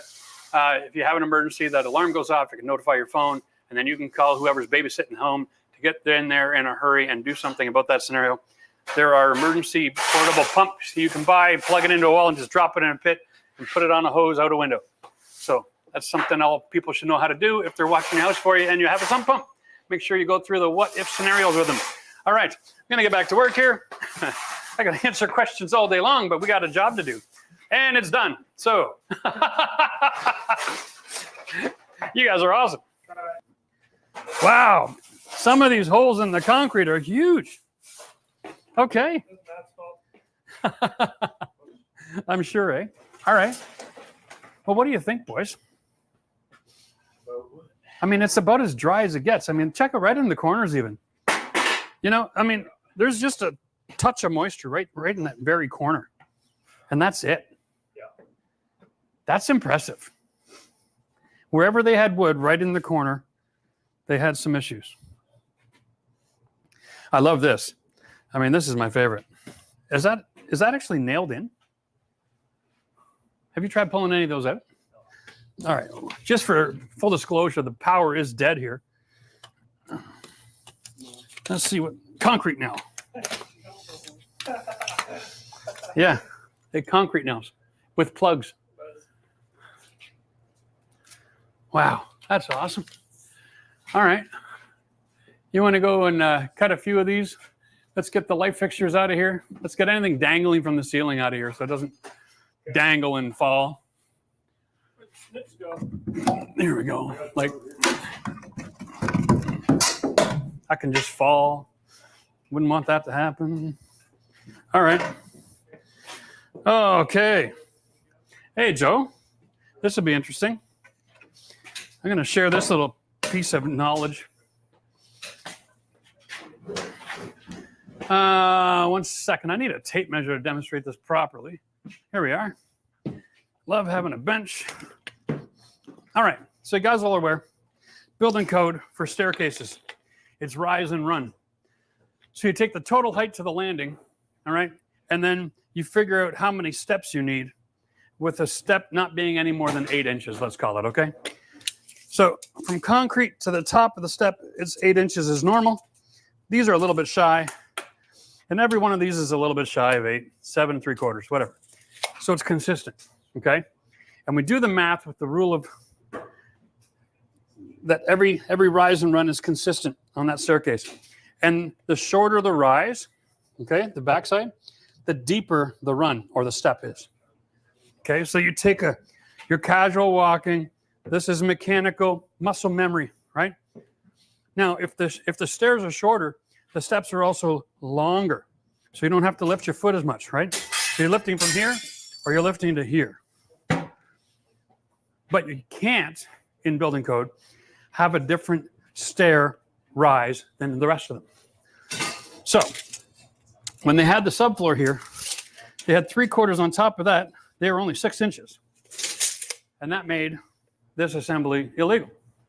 Now, they built it before building code, so nobody came for it for the last 50 years, but we got to fix this problem. So here's what we do. I have 2 choices. Because I'm on a new permit, and I want to put a new subfloor in. I'm going to have the same problem. My rise is going to be too small at the bottom step. And what happens is people come downstairs, and they almost fall because they catch the floor faster than they're expecting. Or they go upstairs, and they almost fall forward because they're lifting, and they're expecting the wood to be up here when it's not. What we're going to do is this. I could have 2 options. I could remove the staircase and get a brand new one made that fits with the subfloor installed, okay? So we calculate a new rise and run, or I can create a landing at the 3rd step. So if I build a landing instead of a step, that's 36 inches out and 36 inches across. This is now a landing, and there's room on that, according to code, for 2 steps, and then you step down. And the next step down can be different than the rest of the staircase. This is the same rule for decks. If you have stairs on your decks, if you have stairs coming onto your deck and there's 1 step and you can go into the house, then the step from the deck into the house has to be the same rise as a step on the staircase. So be careful where you put your stairs. But in this case, what we're going to do is we're going to just build out a 36-inch box, create a landing, okay? And now I've got the landing eliminates the need for me to have the same rise here as I do on the steps, okay? So a lot of you have asked me this question. I thought I'd throw that out. It's a great time to demonstrate it. Just build a box, the same height as this, 36 by 36, and you're golden, okay? Besides, it's kind of nice. You come down here, we're going to build this wall out a little bit further so that it won't look unnatural. And now we're walking straight into an open room because we tore all the extra walls out. Matter of fact, while we're thinking about it, we're going to tear these out too. We're going to just put in one banister all the way up. It'll be gorgeous. Okay. And then we'll add a door built in underneath here, have access to that space. Anyway, that's my plan for the steps. Let me know if you think that's a good idea or if you got another solution to work around that you found that works for you. As far as I'm concerned, there's only 2 options. Love to know if there's a third. And the third option isn't pay off your building inspector. That's not right. Okay. Whew. So we just got some more strapping. Let's take a look at what they did around these windows, Maddie. I'm kind of curious about this. This is like just facade. Oh, man. How did they get that in? They nailed it, and then they did the laminating? Yeah. They did the laminating on site with a router bit too, probably. That's impressive. Oh, I got the wrong hammer for this here. You got a bigger bar around we can throw? I wanted just to see if it got wet in behind these windows or not. Oh, there's your first indication. Spider came running. That tells you a lot about what you want to know. Yeah, let's take it. Okay, and these are particle board. Does it normally come apart like that? Yeah, particle board does. This is razor sharp, so be careful of that stuff.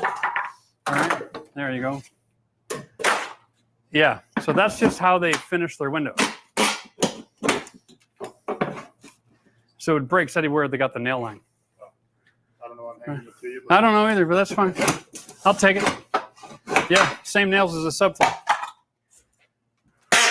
Okay. Ew, let's take it easy on the glass there. And then we got the sides.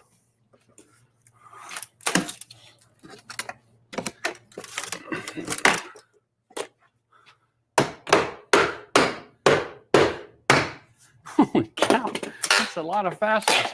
All right. All right, so then we peel the sides, we can peel the bottom, we can peel the face. I just want to get in and have a good look. See how dry this stays over time. Remember, this was done 50 years ago.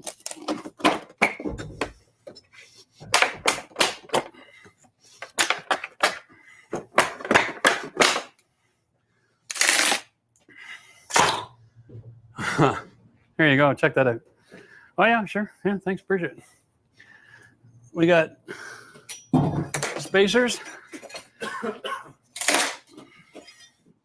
A little bit of fiberglass pink.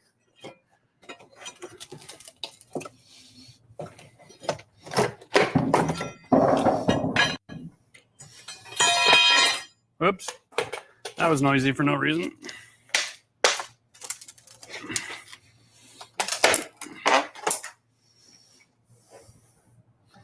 Again, they're using the little plastic screw caps here. This is awesome. Okay.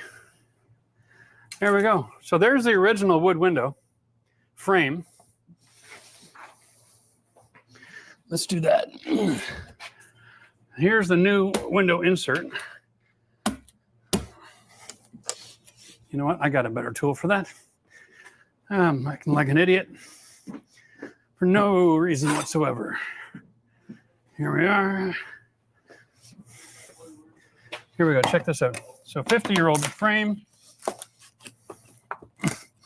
Come on, honey.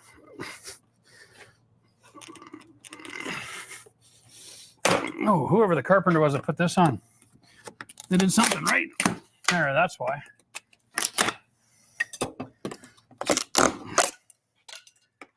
Here we go. That's just a little bit of trim molding. It gave me more fight than the subfloor. So here we go. This is the original wood. And it's, you can see it's on an angle. So the bottom sill is angled out, so the water diverts away from the house. They put the new window on shims, and then spray foam the gap. But the old wood's still in touch with concrete. It's in relatively good condition considering. I mean, I don't think I would expect that. This house has got such good drainage around the outside that it doesn't get a lot of extra moisture coming back into the house. Even the downspouts outside go 4 feet away from the home. And so the way that works is that, let's call this the outside house. And here's the ground. Water runs along that ground to 4 feet. And then it soaks in because it was in a pipe. And then it starts to work its way back through the clay soil. And by the time it gets to the building foundation wall in the basement, it's 4 feet away if it's 4 feet out. 4 feet deep. Well, this is 4 feet deep. That's my foundation wall. So I'm barely making contact with any residual groundwater. And that's why this wood is still in relatively good shape. There's a little bit of moisture here, but that's it. Wow. So we're going to rip it all out and put all brand new in, but I'm just fascinated that even the concrete, the block, around a window where there's wood to pull the moisture into it, because that's what happens, right? The relative humidity of wood is always much drier than the concrete. So it's constantly pulling it in. So that means this block has got basically almost no extra moisture to pull into the wood. It's a dry house. It's just a dry house. I love it. It's like a gift. Okay. Well, there we go. That was fun for me. I hope it was good for you. Oh my goodness. So we got a floor drain we didn't know we had. Another nail sticking out of the nowhere, eh? Beautiful. There's more? There's going to be lots of nails. Yeah. I'm thinking that the only thing left to do now is just tear the rest of that strapping off, boys. Give her a good sweep. Call it a day. I'll use the yellow bar here. Yeah. Okay, cool. Very cool. All right. Oh, Random X is saying here in the chat that I've been his home reno Bible. You did a complete bathroom remodel and made your floors not squeak anymore. That is awesome. Way to go, dude. That is awesome. You know, it's not even that tricky, right? It's just there's like the certain tricks, certain bits of knowledge that you need to get. And yeah, happy to do what we do. It's a crazy way to make a living helping people, right? Like that's just, what a cool way to go. And besides, it's nice to work with the old rugrats over here. Huh? They're not so bad. All right. Is there anything else interesting here that we should be talking about? You know, this is fun. I'll show them this, Joe. The underside of the stairs. So above here was a bathroom. And this carries most of the weight. But from here to here, this was all drywall. So this lumber has been cut on purpose to create this angle for the drywall, which means this subfloor was supported by this 2x3. And then this part of the house that had a wall on it was supported by this little piece of 1x1. It's not supporting anything. It's really bad design. I'm actually going to go talk to the designer. I'm going to see about cutting this back a little bit to get to this point so I can start my ceiling from here. Okay? I would love to be able to redo some of this work and get a little bit more height out of my ceiling option. That's not a problem. But right here, that's really close. Like I'm not even that tall, right? I'm only 5'10". And you bring that down a little bit more and I'm only like 2 inches. I don't think these guys even clear this with their hard hats on. All right. What else do we got to do for this renovation? Well, we're going to open the floor. We're going to be bringing the new shower here. We're going to be encapsulating this window in the shower. So we're going to have a video series coming up. We're going to show you guys how to waterproof your bathroom window into your shower. There is a right way to do that so you don't get damage down the road. And generally, we're dealing with some water diversion, some waterproofing, but we're dealing with VRP. We're dealing with vapor management as well. This is the biggest issue when you're dealing with a window is vapor management. We're going to show you all that system. And then here's our plumbing now. This is our main stack. We got to bring that up. We got a second drain in the floor. That's nice to have two. We're going to bring this up into the ceiling, carry it over to my bathroom. That's going to be my ensuite bath is the other side of the house, the second bedroom now. We're going to turn that into a bathroom. We got to change a lot of the heat runs and the cold air ducts, get everything squared away, rip the rest of this copper plumbing out, all has to go. Get the rest of the electrical out of here. Oh my. We got a couple of days of work. Got to get the structural engineer in here. Gonna have a chat about that floor once we open this up. But I think Friday we're gonna be able to get enough gravel out of the way that we can actually see how they made their structure and their point loads.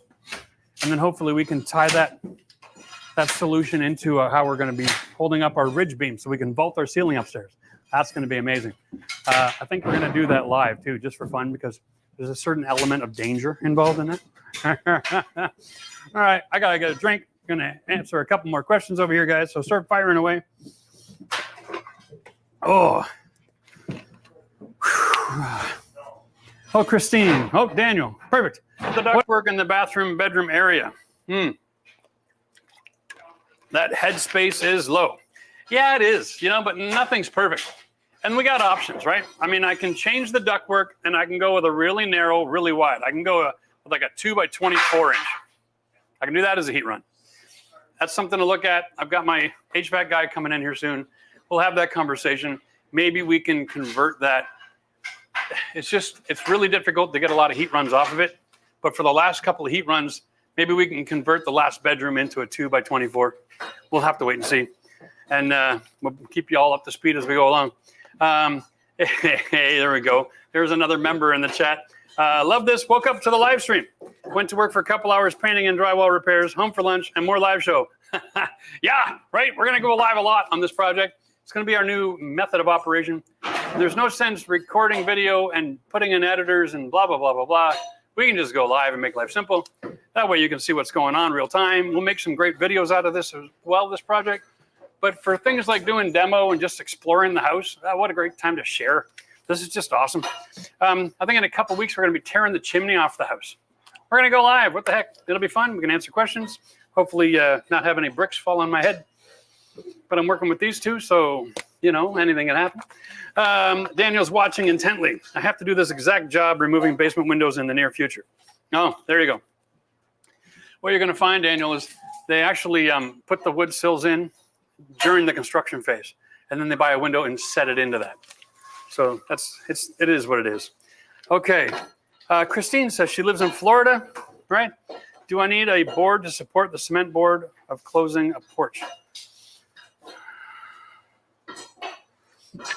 Okay, Christine, I need a little bit more information in order to be able to handle that question.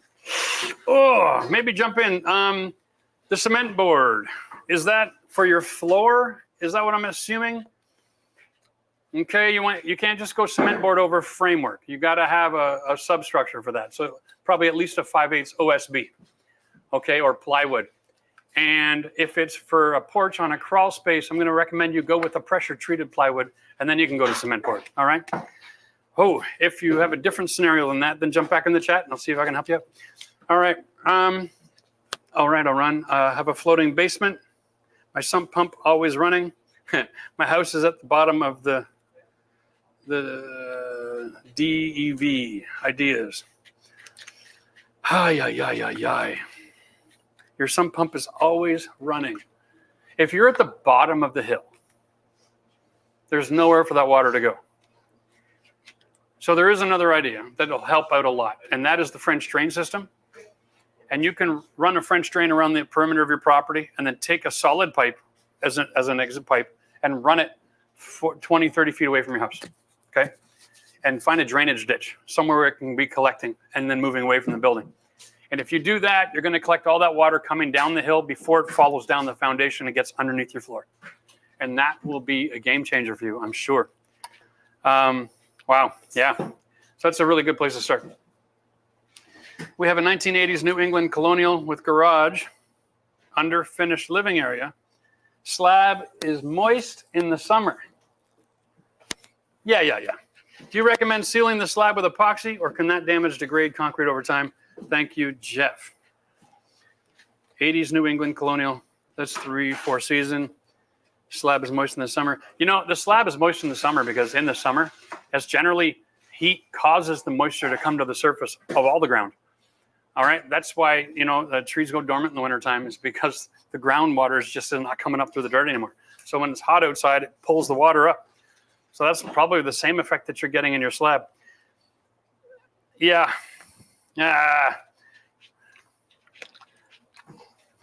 I wouldn't seal it at all. I would just let it go and be what it is. It's a garage, it's concrete. If you're going to have moisture transfer happening seasonally, you're going to lose the battle. There's not a kind of paint or a sealer that you're going to be able to do anything with. All right, just learn to live with it. Use a penetrating sealer so it's not dusty, and just be happy that you got a garage. All right, guys, that's about it for us today. That was a really productive day. We learned a lot. We know a lot more about this building. I feel better about this purchase now, actually. I feel like I won the lottery here. This is a really dry house. Thanks, guys, for all your hard work. Oh, you got a good sweat on. Oh, yeah. Oh, yeah. Yeah. And I didn't work hard at all. That was awesome. That's my kind of day. All right. Guys, make sure if you get a chance, join us on Friday. We're going to be opening up the concrete and then digging that out and learning about what we're going to do with the plumbing. And we're going to have our plumber in next week. We're going to film with the plumber. So we're going to have a great video series about how to run the rough-in plumbing. Cheers to everybody out there. Cheers to all our members. Thanks for joining us. And if you got questions and you need help, consider joining our membership. Hit the join button. $5 a month. You can be a member. Jump on Discord with me. Send me pictures. We can have chats. There you go. All right. We will see you in the next live stream. Cheers till next time.